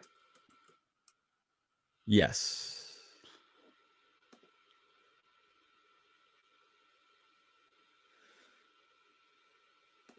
Yeah, I'm blanking. President. Sorry, I'm seeing if I can find it really quick, and then it's certainly not Mitt Romney. But they did the same thing for Lincoln as well, and it's a practice that they do, and it goes back to some ceremonies that they would hold in ancient Spain with the rotundas, because there was a certain time when the rotunda itself was used. In architecture, it's a specific time frame. I mean, the cathedrals were not necessarily rotunda, so you see this kind of mix of, which is syncretism in a sense, the stacking of cultures of the of the Capitol buildings, but they were built very spiritually purposed, and it's called "Who Have Lain in State of Honor." So here's just I'll say the word for like the 30th fucking time, an exoteric view of the state of this process. So since Henry Clay in 1852, the U.S. Capitol has been used as a place to pay tribute to the nation's most distinguished citizens. Made available for public viewing in the Capitol, persons who have lain in state traditionally have been American officials, judges, military leaders, including 12 presidents in 1998, to recognize 2 Capitol police officers who died in the line of duty. Congress granted the use of the rotunda for their caskets to lie in honor. They do have a list here. John McCain, that was it. Oh, duh. Yeah. I forgot Sorry. That was pretty recent. Yeah, sorry about that. That's You're so good. the John McCain ceremony was like supremely occulted out, dude. Yeah. And so what the concept is that spirit moves in a circle, right? Mhm. It flows in a circle, and what spirits can do and energy can do is they can get trapped in the corners. They'll get trapped in the corners in the boxes, and that's why they call this new style of architecture prison cells, bro, because we're in these boxes and ghosts can just get trapped in there. Mm. There's no flow of Yeah. spirit. So one story that I like to tell is the Henry Flagler story. And we did this deep dive on Florida with Juan and Thomas and Gabe, and I went to Florida. My name my name in gematria is every single way Gator. Roman and Gator are the same in every single breakdown. Damn. And so I went to Florida and I had a very spiritual experience, and I had a lot of downloads. So I started looking up the history of Florida, and I was like, oh my God, this is occult as fuck. Henry Flagler was the business partner and right-hand man of the Rockefeller family when they started the Standard Oil Company. Henry Flagler was actually John D. Rockefeller's like mentor in a sense, because he was about 10 years older than him. Or so. He was definitely older. I can't say 10. People always harp on you for fucking being so exact with all this fucking shit that we're trying to remember. Right. It's like, he was older. Look it up. We got Look technology now. Yeah. And so he was rich, he was one of the richest people in the world. after the Standard Oil Company went through, and Florida at this time in Americans' history was not quite developed. It was one of the most underdeveloped states in the South because, it's got the Everglades, it's got swamps, it's got just, super muggy, super hot. And no one had really claimed Florida yet. It was just, it was a very indigenous land. Mm. And he had a mission to take all of his oil money and basically build Florida and build the western peninsula of the Florida. And what he did is he built this huge, magnificent train line. It was the first one to run all the way from New York down to Florida, and just one single track line. And how could he do it? Oh, well, he owned all of the oil in the country, so he was able to pay for his railroads to be bought. So he started a railroad company, all these things. The other thing that he was building all throughout Florida were these really fancy and extravagant hotels that all the rich people could come and get away in Florida. Now, he started basically the whole retire in Florida thing. You're welcome, everybody. Basically, the Rockefeller family. I mean, Henry Flagler was fucking, you consider those people family. When you make millions of dollars with somebody for fucking years, you guys are brothers. You know what I Oh mean? In the yeah. line of duty, So he's Right. basically a fucking Rockefeller. Anyways, bro. So he has this place called the Ponce de Leon, which in Spanish means the fountain of youth. It was Mm. also a navigator. They were coming over here looking for the fountain of youth. Well, that's the kind of the concept of Florida, in the sense of like, you go there when you're old, so you can get the sun, get the salt, everything, and have the fountain of youth and live forever. Well, these buildings, the Ponce That's de Leon crazy. was the That's crazy you mentioned that, dude. Your mind's gonna be blown. My cousin-in-law, well, he's my cousin now, but he's a Ponce de Leon and he works for Google. And his what? family ties back to that. Yeah. Whoa, dude, have you talked to him? Does he know about his uh family shit? yeah, I mean, I heard talk of it when I was growing up, like it was a huge deal, but I haven't like circled back and like looked into it like you are now. So that's synchronistic as fuck. You brought that up. Wow. Yeah, we're going all around here, dude. But I'm tying it back right here. Okay, Yeah, so the yeah. Ponce de Leon has this huge rotunda. He paid for Mm. these This is the first building he built in Florida, by the way. Magnificent. Tiffany stained windows. Now, Tiffany, look up Tiffany stained glass. It's a whole thing. Um, he put stained glass, the best the best stained glass since the early days of the cathedral building, in all of the fucking very important places. All of the richest places, he put all of the Tiffany stained glass in, including the Rockefeller family places on um, Jekyll Island. So, he had Tiffany stained glass in there. He sent his architects off to Europe to get trained at the most prestigious architectural and sacred science and art college in Europe. So they came back, they built this Wow. fucking lavish hotel, and this hotel had light bulbs installed by Thomas Edison, supposedly, and was the first building in America to have electricity in every single room of the hotel. Now, granted, this is in a very, very early 1900s. Holy shit. Yeah, and dude, like so I'm saying, is Henry Flagler. He was started the Standard Oil Company, dude. Like he was one of the richest people in the world. He was Wow. blowing millions of dollars, but he was also making money. He's probably Right. losing more than he was making, but he was still like getting money, even though he was retired Hmm. from the Standard Oil Company. Millions of dollars also in the early 20th century, dude. Right. You God knows how basically much now. no one Yeah, can no one can fucking touch him. stop you. Yeah, No one totally. fucking stop you. Anyway, so he built this thing, and then after he had built the Panama Canal down and wanted to build all these railroads, he finally died after like fucking at a pretty old age. But he died at his place down in Palm Springs. And Mm. if you're a Floridian, you know about Flagler. He's got counties named after him, towns. He's the father of Miami. He founded Miami, founded Palm Springs, just basically founded Orlando. But he died in his house in Palm Springs, so he got brought back up to the Ponce de Leon, where he wanted to have a ceremony, he needed to have it there because he needed to have the procedure done in his rotunda, and he needed all the doors to be open. None of them can be closed because spirit moves in circles and needs to be free flow. There needs to be air so the spirit can leave and go into the ether, not be stuck here, because that's what they believe. That's what this is one of the richest people in the world.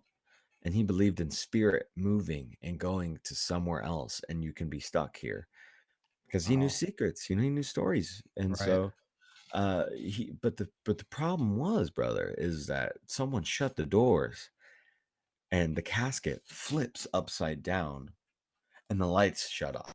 Holy And shit. everybody's freaking out, like, what the fuck? Who shut the fucking doors? Apparently it was the gardener, didn't know that the funeral was going on, right? But now if you go to the Ponce de Leon, which by the way is a liberal arts college, it's not a hotel anymore. It is a private college for liberal arts, and it used to be a women's only. I think they've thus have made it all gender now, Wow. especially after the last few years with the gender stuff. Yeah. But there is this, and I went there and I seen it. I brought my recorder. I talked to people. It's very haunted in St. Augustine, Florida. It's like like they have haunted tours in St. Augustine, and it's on there. It's being super fucking haunted. And I can get into that why it's fucking haunted too. But there's a tile on the floor with this face in it, and that's said to be the face of Henry Flagler after his funeral when that happened. And they just say that the janitor was cleaning that night and he noticed this tile on the floor looked different than normal. And he's like, "What's that?" Goes down, checks it out. He's like, "Oh, it's Henry Flagler's face." Just keeps mopping or whatever, like that's how the story is. But Wow. Henry Flagler's wives, he had 3 wives in his life. They all died. Well, 2 of them died. The third one outlived him. The middle one, Ida Alice Shroud Flagler, was super into, you guessed it, spiritualism and seances. Mm, So, since she was not very famous in the New York scene where uh, they retreated down to Florida where she could be the queen of the scene. And they built this lavish hotel where they were holding seances on the 4th floor, which is now shut off to students. Students cannot go on the 4th floor.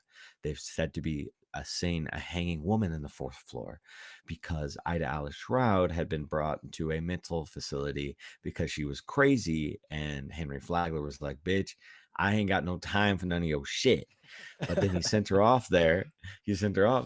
But what was he doing? He was sleeping around mm, out of the mental institution and is coming to the hotel to to do her queenly duties on her.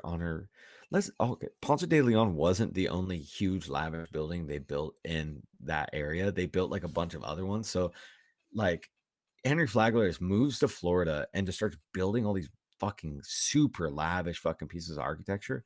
He owns it. Like it's just like, this is my town.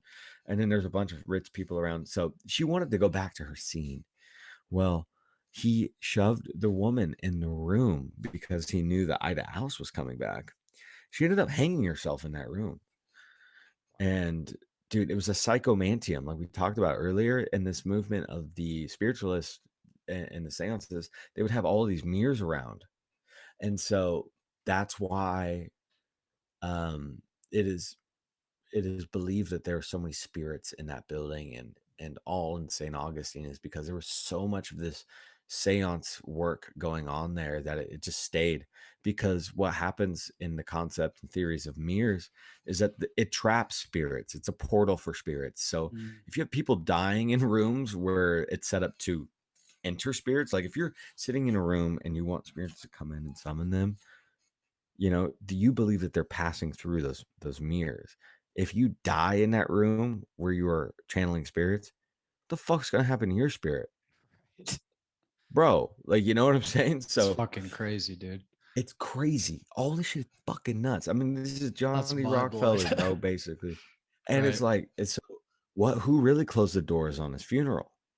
Mm, Might have been Ida, might have been one of his fucking wives. because this Right. is years after they passed away. He had already, because he was Orlando's up here, you know. Or sorry, my Right. camera's over here.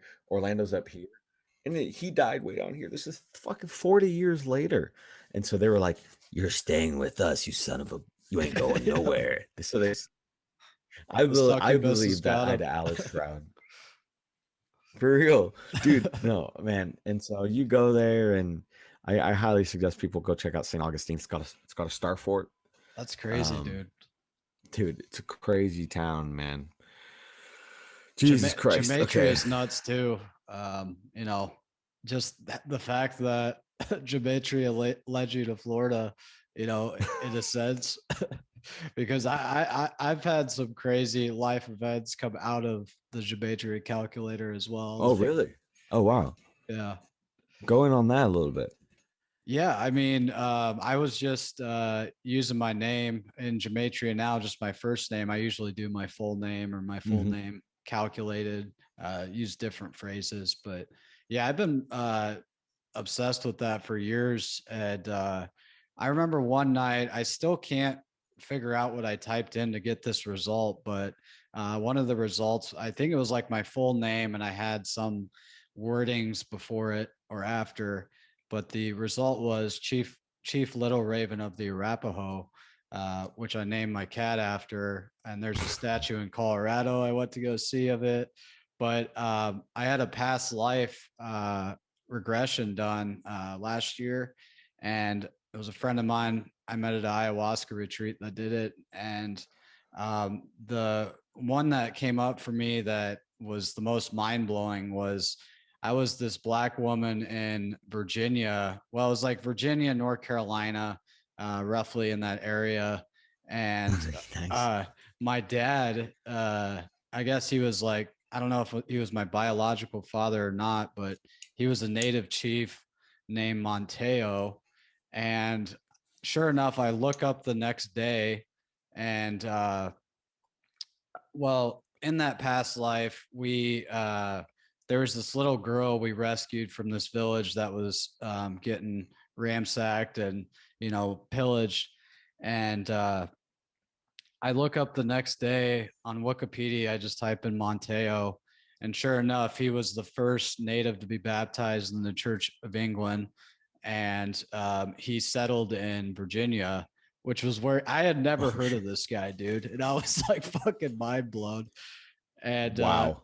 he baptized this girl named Virginia in the Church of England, and I believe she was the first settler to be baptized or something like that. But it was just a crazy synchronicity that all stemmed Nuts. from, because my name in Gematria, Andre, is Raleigh, like Raleigh, North Carolina, which is in that same Oh, area as well. Yeah, that's that name archetype shit I was talking about, dude. yeah, dude. You know, we did this. I love gematria too. I'm not an expert by any means, but you know, Me neither. I love it. I like the one that's usually not on. I use Gematrinator um, website just for quick results, but they don't Yeah. have septenary on there. But I like septenary. I like Okay. septenary and reduction. Septenary is just it's a cipher that goes into 7, and you know it's I just like it because there's so many things that tie to 7. Um, anyways, but I like all the gematria though too, and Yeah. it's fucking wild, bro. I mean, the fact that you found out all this information just through that, you just keep clicking buttons, like it just Right. shows you that there's a bigger thing at play. Like there's just something bigger, Life is and fucking magical, man. it's just so magical. God, I love it. So let's get into this. I think maybe we'll just do like another half an hour, Yeah, two and a that's half fine, man. hours. I we Okay. keep going on tangents, but this is gonna be an epic podcast. So I love it, dude. I know the Uh, listeners will love it. oh, good, good. We love you guys. Okay, so let's get into. Okay, here we are. So transhumanism itself, um, it actually stemmed from this period in history where we created humanism. Humanism needed to be extrapolated in order to bring education back into the people. It was a movement for the people, right? Mhm. Supposedly. But so what is humanism? Despite its simplistic name, it's a complex history and it held at high regard since its dawning in the 14th century. Essentially, it's a philosophy striving to optimize the human intellect. Though this is good in theory, eventually the concept dwindled from being available for laymen's, eventually was set aside for only the initiated. The concept itself has fully transmuted into what we call transhumanism. Renaissance humanism was a revival in the study of classical antiquity, at first in Italy and then spreading across Western Europe in the 14th, 15th, and 16th centuries. During the period, the term humanist, or umanista in Italian, referred to teachers and students of the humanities, known as the Studia Humanitis, which included grammar, rhetoric, history, poetry, moral philosophy. And it was not until the 19th century that this began to be called humanism instead of original humanities. And later, the retronym Renaissance humanism to distinguish it from later humanist developments. During the Renaissance period, most humanists were Christians, so their concern was to purify and renew Christianity, not to do away with it. Their vision was to return to add fonts to the sources simplicity of the New Testament, bypassing the complexities of the medieval theologies. Under the influence and aspiration of the classics, humanists developed a new rhetoric and learning. Some scholars also argue that humanism articulated new moral and civic perspectives, values offering guidance in life. Renaissance humanism was a response to what came later depicted as the Whig historians as the narrow pedantry associated with the medieval scholasticism. Humanists sought to create citizenry to able to speak and write of eloquence and clarity and thus be able to engaging in the civic life of their communities and persuading others to virtuous and prudent actions. Humanism was set up by a small elite who had access to books and education, was intended as a cultural mode to influence all of society. It was a program to revive the cultural legacy, the literary legacy, and moral philosophy of classical antiquity. They're- That's so they're good. fucking snobs, basically. Mm. As exoterically speaking, humanist and transhumanism have a quality that ensure the best and highest optimization for humans, enhancing the psyche, memory, and knowledge, and even the physical attributes. But dig a bit deeper into the period in which humanism itself sprouted. Whilst looking at history with a lens, you see the connections of these occult practices being used by the higher classes and stamping a label on it to make it have a place in society. And expanding further onto transhumanism is the sentient across and through beyond world of humanism, so we can view it as a heightened version of modern magic sourced underneath the exoteric veil. That's transformation. Now, back to the Renaissance period time, the we're going to talk about the bourgeoisie class, the bourgeoisie. This is where the term bougie comes from. Now, this is just to show, you know, this is to show these classes that have always been there. And these people, like even the rise of spiritualism that we brought up before, the Yeah. people that were practicing spiritualism were what you might consider to be of the bourgeoisie class, you know, of a later century. The rich people are obsessed with magic because they think it'll bring them more success. So classism as an egregore or a mental archetype. Look at this fucking guy. I was like, this is a perfect example of bougie bourgeoisie, Yep. class act guys like, I am here in my cheetah print suit with my socks and my loafers. And I thus despise my lack of interest in anything but pastries. I don't know. He's Energetic. not using that sword with those shoes on. No, dude, look at those are ballet shoes. Actually, I might rock those though. And what is this? A little pouch here, Right. just hanging down by your knees. That's got his Weird. drugs in it. Yeah, and that's the other thing, bro. Is um, people want to think that drugs are new, Right. No. but no, dude. Like they were using medicinal herbs and alcohol. Like they were getting fucked up. Oh yeah. Like they had a lot of drugs, a lot of drugs. Don't get it twisted. Yeah, fuck this one. So the bourgeoisie, we already talked about that. It's just rich people. Yep. There's nothing wrong with there's people who have good money and people that make good livings, and people who make a lot of money. Then there's rich people.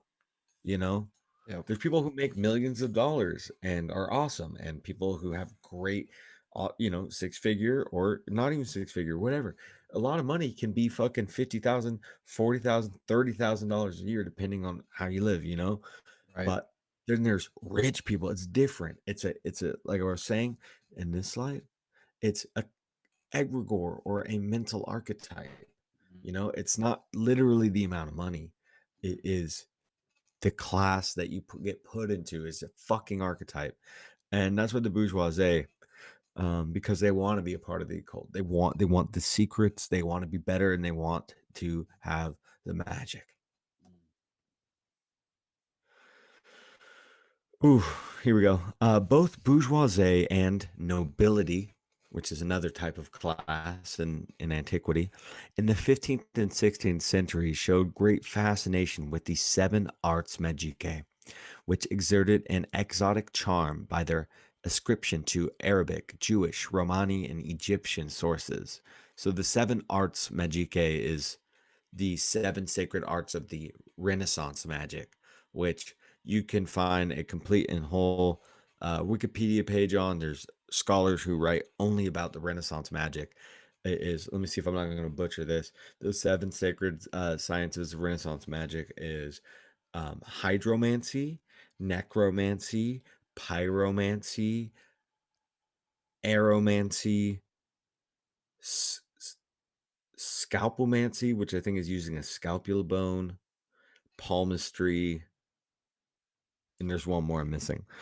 Um, anyway, that's the seven sacred arts. But like I was saying earlier, which exerted an exotic charm by their ascription, meaning the source material, to Arabic, Jewish, Romani, and Egyptian sources, meaning where they got the Western idea of Renaissance magic was from these sources. Right. Egyptian is African shit, like we were talking about earlier.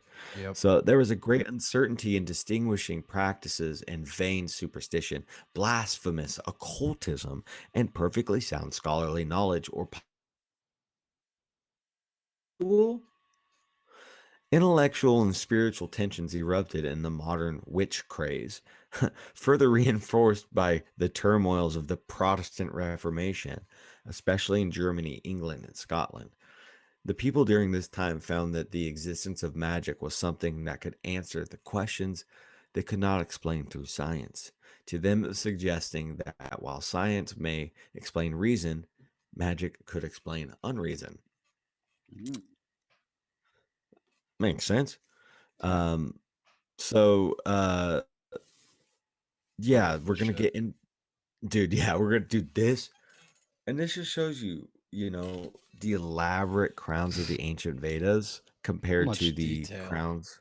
My God. So beautiful. I wish this text wasn't even covering this, to be honest. Um, There it is.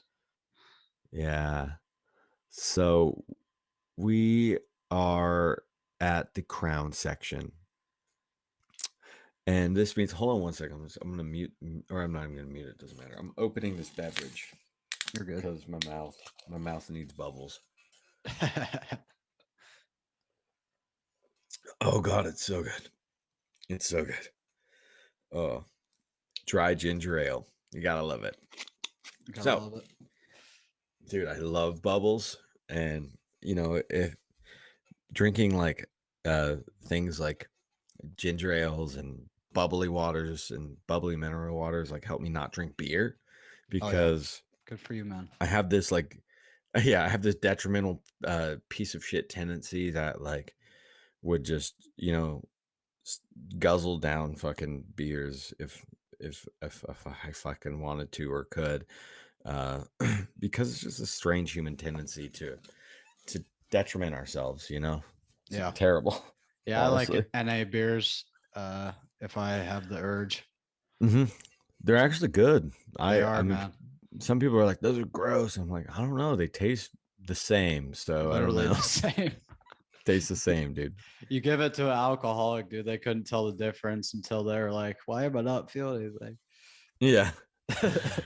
Oh man, it's serious problem, dude. Alcoholism, but I'm not going to that here. Yeah.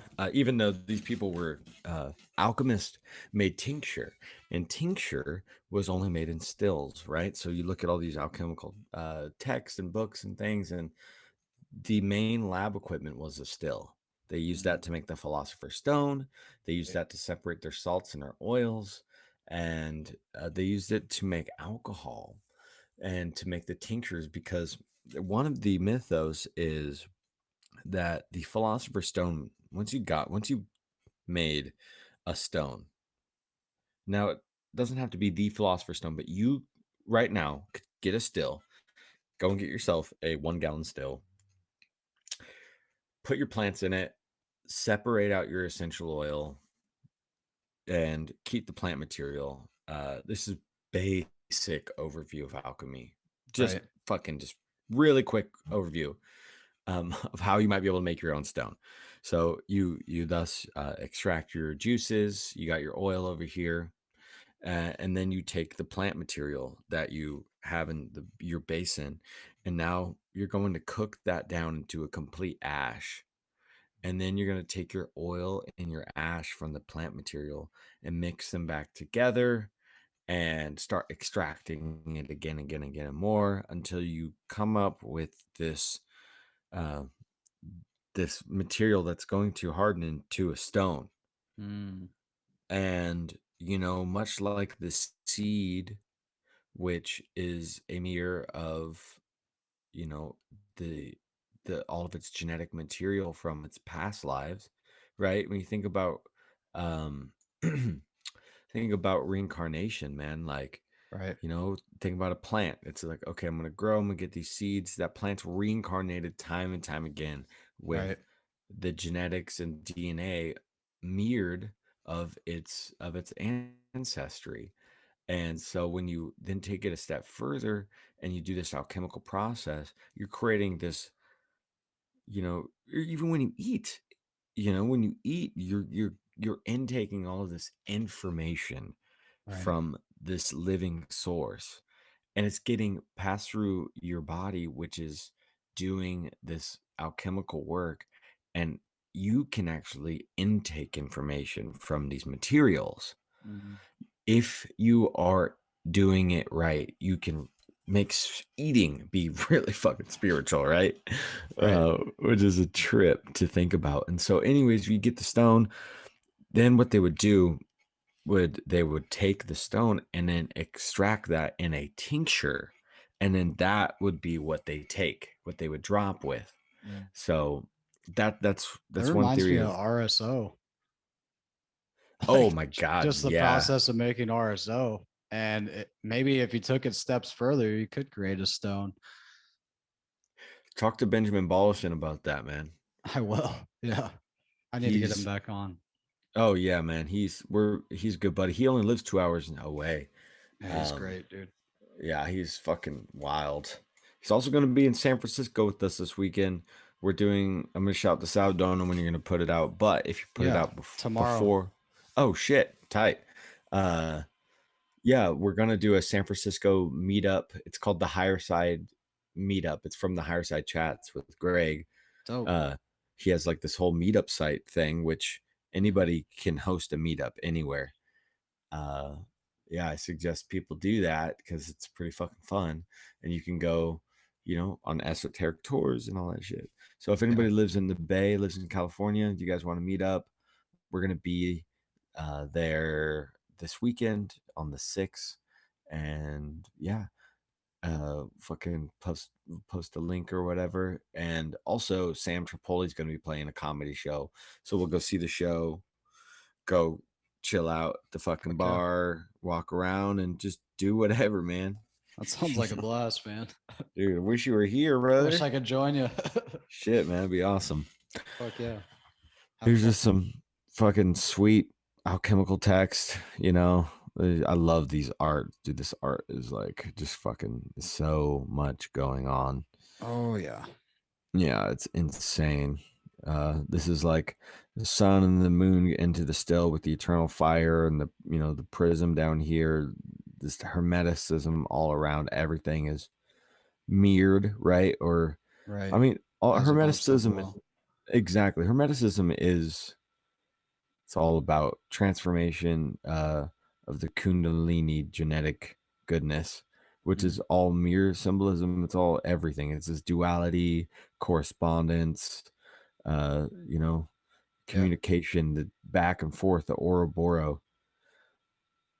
So terrible picture. So the crown.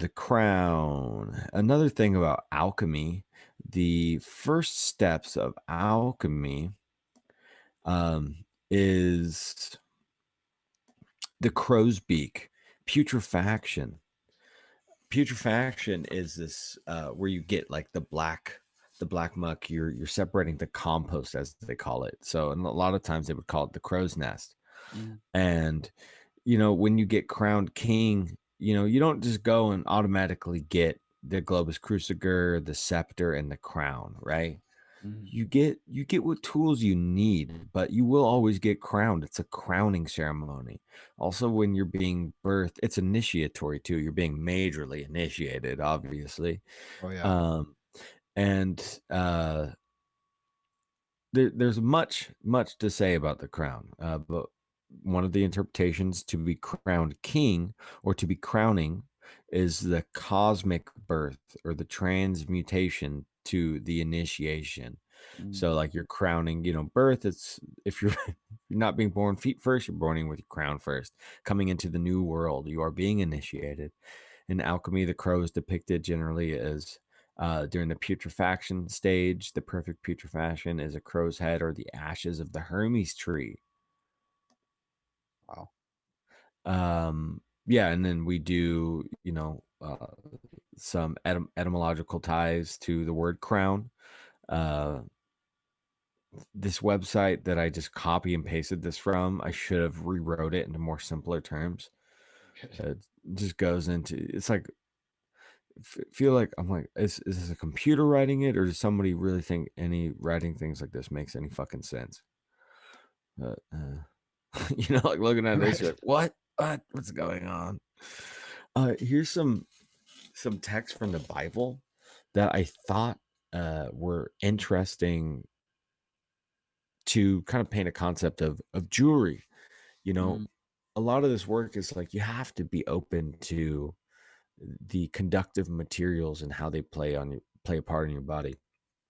Yeah. You know, if you wear like crystal necklaces or pendants or anything, if you feel an energetical change, you know, it might be subtle. Like you might just feel the weight of it on your body.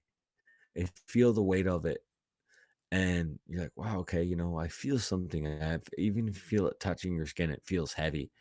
That is because it has some sort of energy that's going into your system. And then you take the necklace off, you take the crystal off, and then you feel like you're like, oh, kind of relieved, you know? Like, oh, it's because the energy isn't taken away. And so it could be positive or negative. It really depends. I mean, if you're working with crystals, you should probably work with them and like cleanse them and wash them off and stuff. Like Yeah. some people will work with energy crystals so much that they'll explode. Some stories like it's never happened to me. A lot of people will say that they'll if you're done with the necklace, like the crystal will just leave your body. You know, it's just like, oh, like I lost it. I don't know what the fuck happened to it, man. Like, Right. yeah, dude, the crystal was done with you because you weren't cleansing it. It needs to get the fuck away from you. It's like a abusive relationship, man. You Yeah. know, like you keep fucking beating your fucking wife. Like she's just like, fuck this asshole. I'm out of here. You Do a know? moonlight ceremony. Yeah. No, powerful. Please Yeah. do it, people. Like seriously. What the fuck, dude? Look at these crowns, dude. Crazy, dude. Yeah, Epic. that's the one I remember you showing in the presentation I watched, and yeah, that one was the most mind blowing to me. That guy just looks like a fucking OG. Dude, like I want to kick it with this guy so bad. Fuck yeah, dude. I love the side things. Yeah, This fucking also dope. yeah, there's a lot going on. The blue skin, I love green the skin. thing he had on his shoulders too, sticking out. Oh, that's ill. Dude, yeah, mini wings. Yeah, Cambodia, man, like all those little parts of Asia, so much history. You look at Crazy. this thing's ugly, my Yeah, opinion. right. This one is fucking tight though. This That's is the sick. Albanian crown, dude. This Holy thing shit. is heavy. So the Skanderberg's helmet is made of white metal, adorned with a strip dressed in gold.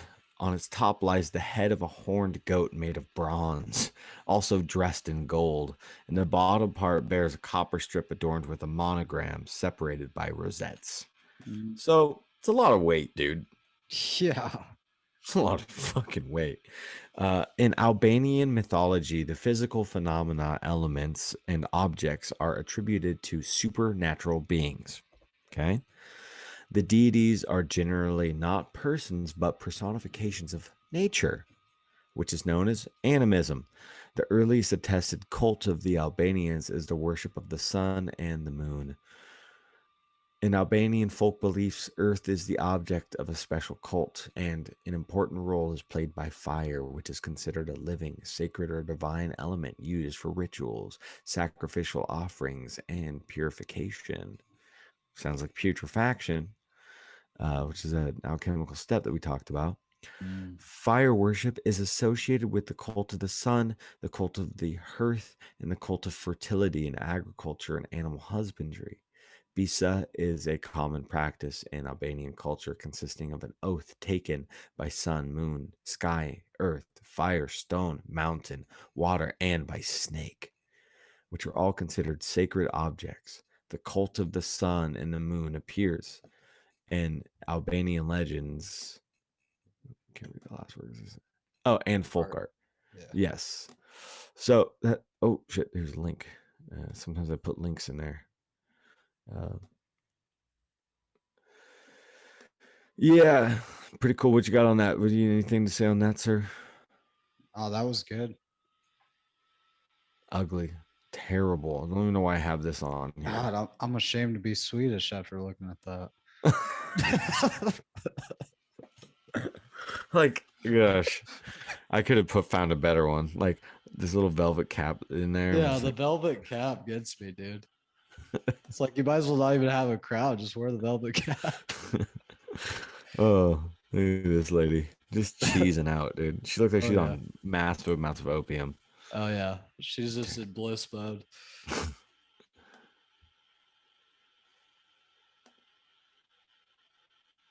Oh, I passed all that. Whatever. Cool Portuguese one. Yeah, This is like octopus legs. Those reminds me of octopus legs. it's pretty unique.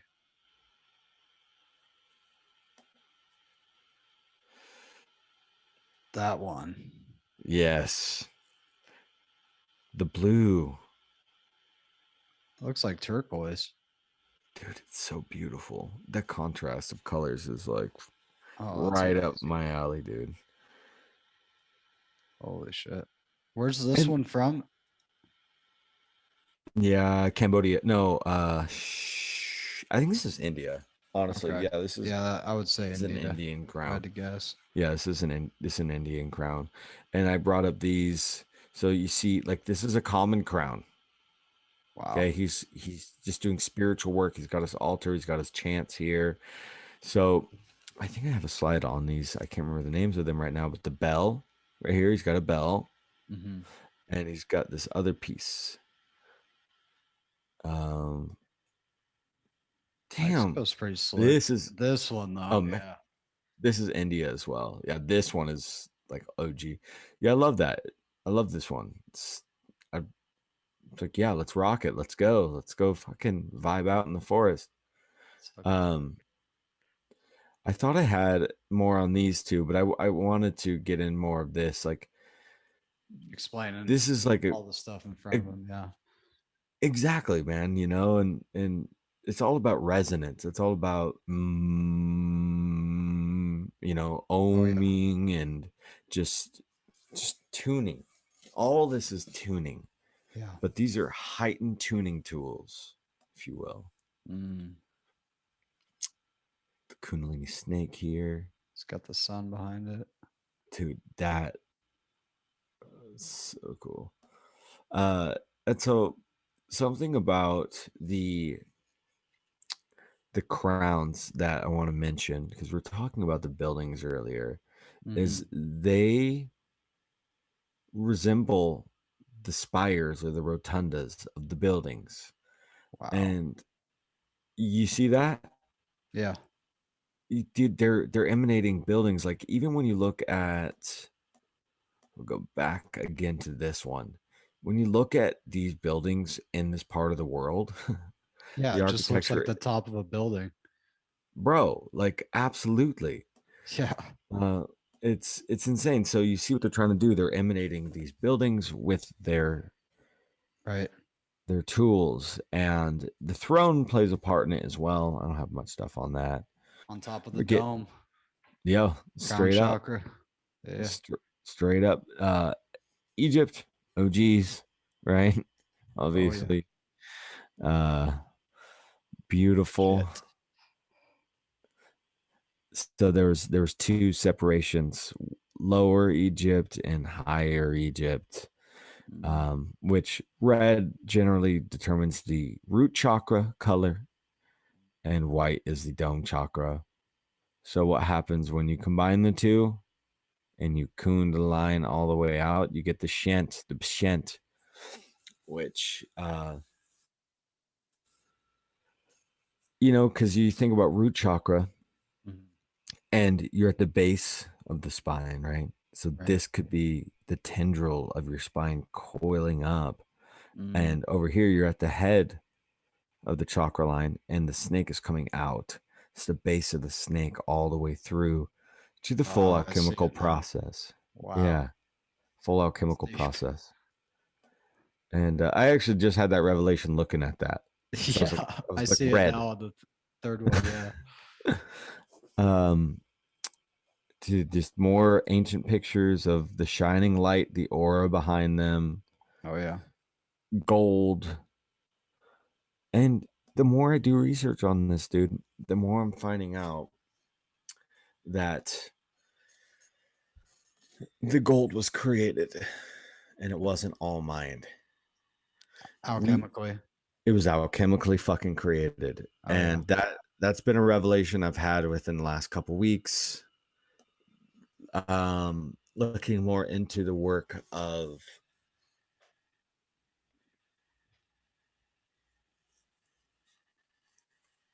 Vincent Bridges. Vincent Bridges wrote the book The Henday Cross, which was like a follow-up, a very modern follow-up of the Fulcanelli Mystery of the Cathedrals book we were talking about. Okay. And Vincent Bridges is fucking a powerhouse, dude. We talked earlier about a YouTube playlist that I want to share with you on John D. Yeah. Multiple of his videos are in there, dude. Okay. And you'll see what the fuck I'm talking about, dude. That guy's gonna crack your fucking dome in half. He's like, I listen to it, I'm just like, what is happening? Can't compute. But I watched this 5-hour doc. I forget what it was called. A good friend of mine sent it to me, and it was all about, you know, how these ancient structures, and it ties in with Tartaria too, and they were all just, you know, resonant systems. So I don't know. I'm sure you've already watched it. If not, I'm gonna have to send it to you. But it was phenomenal, and it's literally 5 hours long. The British guy, just packed with info. Yeah. Oh yeah, dude. No, that guy's fucking awesome. They're yes. The flat earth thing just throws me off just a little bit, dude. Yeah. Because there's so much good. And thing is, I've been I'm probably gonna go to Flattoberfest in fucking South Carolina. No shit.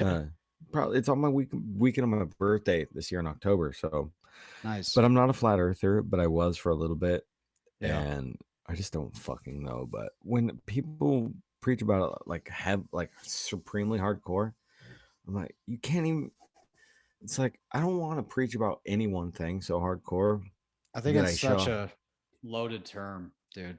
Like once it you is. join that team, like you got a lot coming at you and a lot to defend right off the bat with people. If it even gets brought up, that's why I just like Yeah, saying it's yeah, a realm and it is what you make it. Because once you're dialed into one way of looking at things, you can't accept new information coming in. And that's just kind of that's where I come at it absolutely with, facts. just because I'll talk to anybody of any walk of life, any belief system, because that's what I'm here to do, is just leave the listeners, leave it up to them. Come to your own conclusions. Like we're all trying to figure out what the fuck's going on here. At the end of the day, that's what we have in common. Dude, yeah, I'm glad you feel that way because like I didn't think you were a flat earther, but like, I had to be timid just in case. I was like, oh shit, I don't want to step on his fucking toes. You're You know good, what I dude. mean?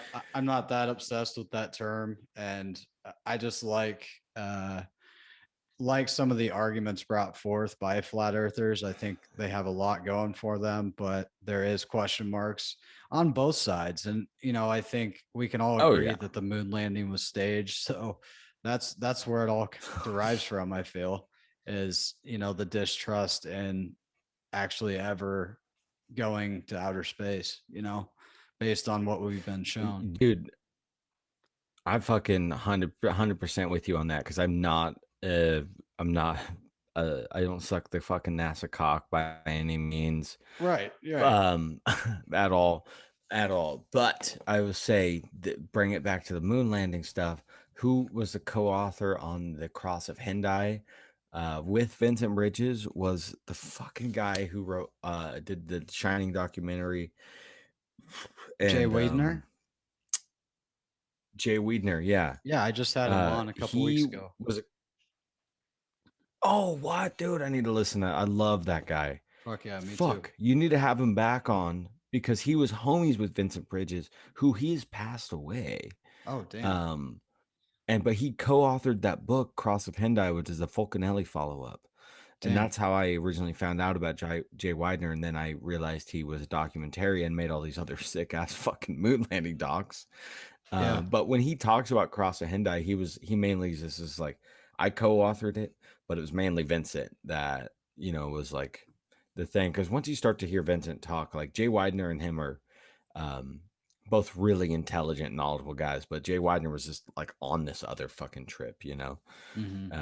And when you look at him, you're kind of like, you are like an alchemist troll, it kind of just Right. has this like hunched over kind of look. Right. Mad respect to him. Yeah. But back on the motherfucking. Well, let's end on this. We'll Yeah. end Yeah. on Yeah. this because I love Let's it. get it. Back on the flat Earth tip. The one thing that throws me off on it was no one has been able to explain the constellations good enough in the sense for it to make it not be some sort of moving system. There's too much of the fixed system station. Now, do you know any of can you enlighten me on any of these models? Because that's what I need to go down those rabbit holes then. I would say, dude, Eric Dubé is the go-to source on anything, and I've heard Andreas Exertus say this too. Like even when getting in debates with people, and Andreas isn't even fully bought into flat Earth either, but I love Andreas because he's willing to look into it and look into what the people on the front lines, I guess you could say, of that movement are saying, and like what their research is putting forth, like the arguments they're bringing forth to state why it works in their way of looking at things. And Eric Dubé is just a phenomenal researcher across the board. I I get a lot from his videos, not just on how he sees our cosmology, but various other topics, Like he just did a great one on World War I and how the Lusitania Oof, was nice. filled with explosives, and how the newspapers even warned people that the ship had explosives on it, and they were going into a war area where there was potential that it could be attacked. And sure enough, nobody listened, and look what happened. And that's what started Oh shit. World War I. But yeah, that was one of his recent videos, and I think people just associate him with flat Earth, so they refuse to watch any of his stuff. But Oh he's got a great list of things beyond flat Earth. But as far as defending that position on viewing why things are moving, and yeah, why the yeah. stars aren't fixed and all that stuff. I That's think, what I need. yeah, he's just got bite-sized information, and I love David Weiss to pieces, but no one I have come across is on the level of Eric Dubay. He's also a very spiritual guy, which is what I like about him, and he claims that he has basically how do I phrase this? Through yoga, he has basically broken every chakra open. Chakra open. Yeah. Yeah, and Nice. to the point, like he's done all these moves that your average Joe just doing yoga could never attain. And I think it just speaks to where he's at spiritually as well. Oh yeah. That's not a fucking easy feat by any means. Yeah, No. for me, my favorite things about the flat earth alt models is the earth battery system. I love that. I Mm, think that rings the most truth right. and makes the most sense fucking for just any plane of existence. It's like Right. the how the energy works is like we need to fucking figure that out and have that be on everybody's fucking mind. I mean everybody. Talking soccer moms, dude. I'm Right. talking like everybody needs to know about the motherfucking energy because maybe we just be flying everywhere, dude. Dude, Like I want I to just fucking look fly. at this place as a spiritual plane, and whether Yeah, you want to call that a planet or a plane. I mean, planes in planet, planets yeah. a word. Like it doesn't matter. Like it's about how you you know present yourself, how you conduct yourself just as a good human being. And we get hung up on shit like, what's above us, what's below us, like is the earth hollow, is the earth flat, like we have all these uh infighting within the truth community. We see it lately, but to me, man, like my whole point of starting this podcast was like to bring together not only the truth community but the new age spiritual community as well, because I feel we are more alike than we are different, and we do get hung up on, oh, they're super new agey so they don't know shit, or he's a truther and he's a Trump QAnon guy, and it's like so convoluted, dude. And I'm just like, yo, like we could benefit from both sides of this coin. And I feel Oh like yeah. if you don't have the spiritual component and you're just in the doom and gloom of conspiracies and geopolitics and all that, like it's a dark place to be, man. Oof. Yeah, no, I'm so glad that fucking because people are like, oh, don't get you can get caught up in some crazy shit and start feeling some type of way, and I'm like, no, you can, bro. I mean, don't say that to me. I ain't getting caught up in nothing. Like Mm, I got way too much hope for the fucking you likewise, know brother. like that. No, I don't get caught up in none of that shit. But you got to speculate, but we got to come together. I mean, we Yeah. got to ascend the chessboard, dude. Like apps of fruit, man. Fuck yeah, brother. Well, thank you so much for coming on, brother. This has been phenomenal. I know we went all over the place tonight, but we always tend to when you come on my show. So it's just how I like it, man.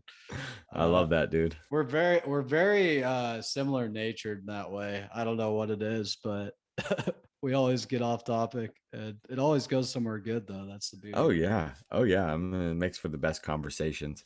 Fuck yeah. And man, just that we hit that 30 mark this year, dude. Like that's a big deal, man. Like Yeah. I I can't speak for anyone else, but like us 30-year-olds this year in 2022, we are again all bonded at the fucking seams almost for the most part, dude. Like Yeah. people going through and on our spiritual journey where we're at, like some of my best friends that I've been like I have two really fucking good friends that we're we're all in the same age, you know, we all live different places and shit, but like Hmm. I just see them, these fucking beautiful men, dude, like my best fucking friends. Like I'm not ashamed to Fuck yeah, dude. fucking I can raise up the brothers, you know what I mean? Like raise up your boys, raise up the fucking squad and my women, dude. Like, I have so No many doubt. fucking girlfriends, dude. Like not, Iron you know, sharpens iron, when bro. dude, and you gotta just fucking lift everybody up.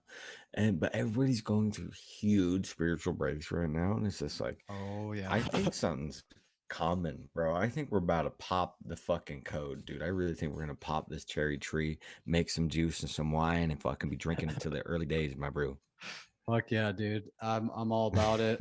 That's what gives me hope for the people, man. Is like I could have these conversations with so many more people than I could, not that many years ago, just a couple years ago, just within the last 2 years. I mean, it's been night and day, man. And I do feel like a spiritual shift is happening, whether that's the recent events or whatever the fuck. I think it's an internal journey, man, and we're all trying to figure it out. But make sure to take that time out of your day to do that, or go out in nature if you need to get grounded in the way we were talking about earlier. But yeah, dude, go ahead and tell the listeners where they can find you, and anything you want to plug, that event you got coming up this weekend. Oh, yes. Thank you, mate. Yeah, you guys, if you guys are in California near the Bay Area, I live up in Mendocino, so I'm just a couple hours away, you know. It's not too far of a drive. We're gonna be meeting up with some people and we're gonna go on a tour. I've hit up somebody who used to do occult tours in San Francisco. They said they moved somewhere else, but then I reached out to them and then it's like, hey, I'm gonna be in the Bay during that area, so they might stop by because they know way the fuck more than I do about San Francisco. I'm boots on the ground a little bit and a little bits of Google. uh but yeah, so that's August 6th. Dan's going to be there too. Benjamin Ballson, and I think about 9 people have subscribed on the THC meetups. So that's Okay. plenty, man. Like, you know, if we can connect with anybody outside just to grow the fucking family, and I'm with it. And Rising from the Ashes is the podcast where you listen to podcasts, and we're trying to do more YouTube stuff, videos, and like we got some ideas for some documentaries coming up. The mini series project, um, where we look at objects and then just pull up their ancient history, like glass, mirrors, magnets. I want to do furniture, calligraphy, all the things. So we'll refine the process and maybe make videos and shit and stuff. And you guys are great. You're great, Andre. Thank you for chatting, brother. It's always a fantastic time, dude. We're gonna have to do this again. Fuck yeah, dude. Well, thanks so much, brother. Thank you all for listening out there. I hope you gained something from this conversation, and I hope you all have a beautiful week. I send you all peace and love.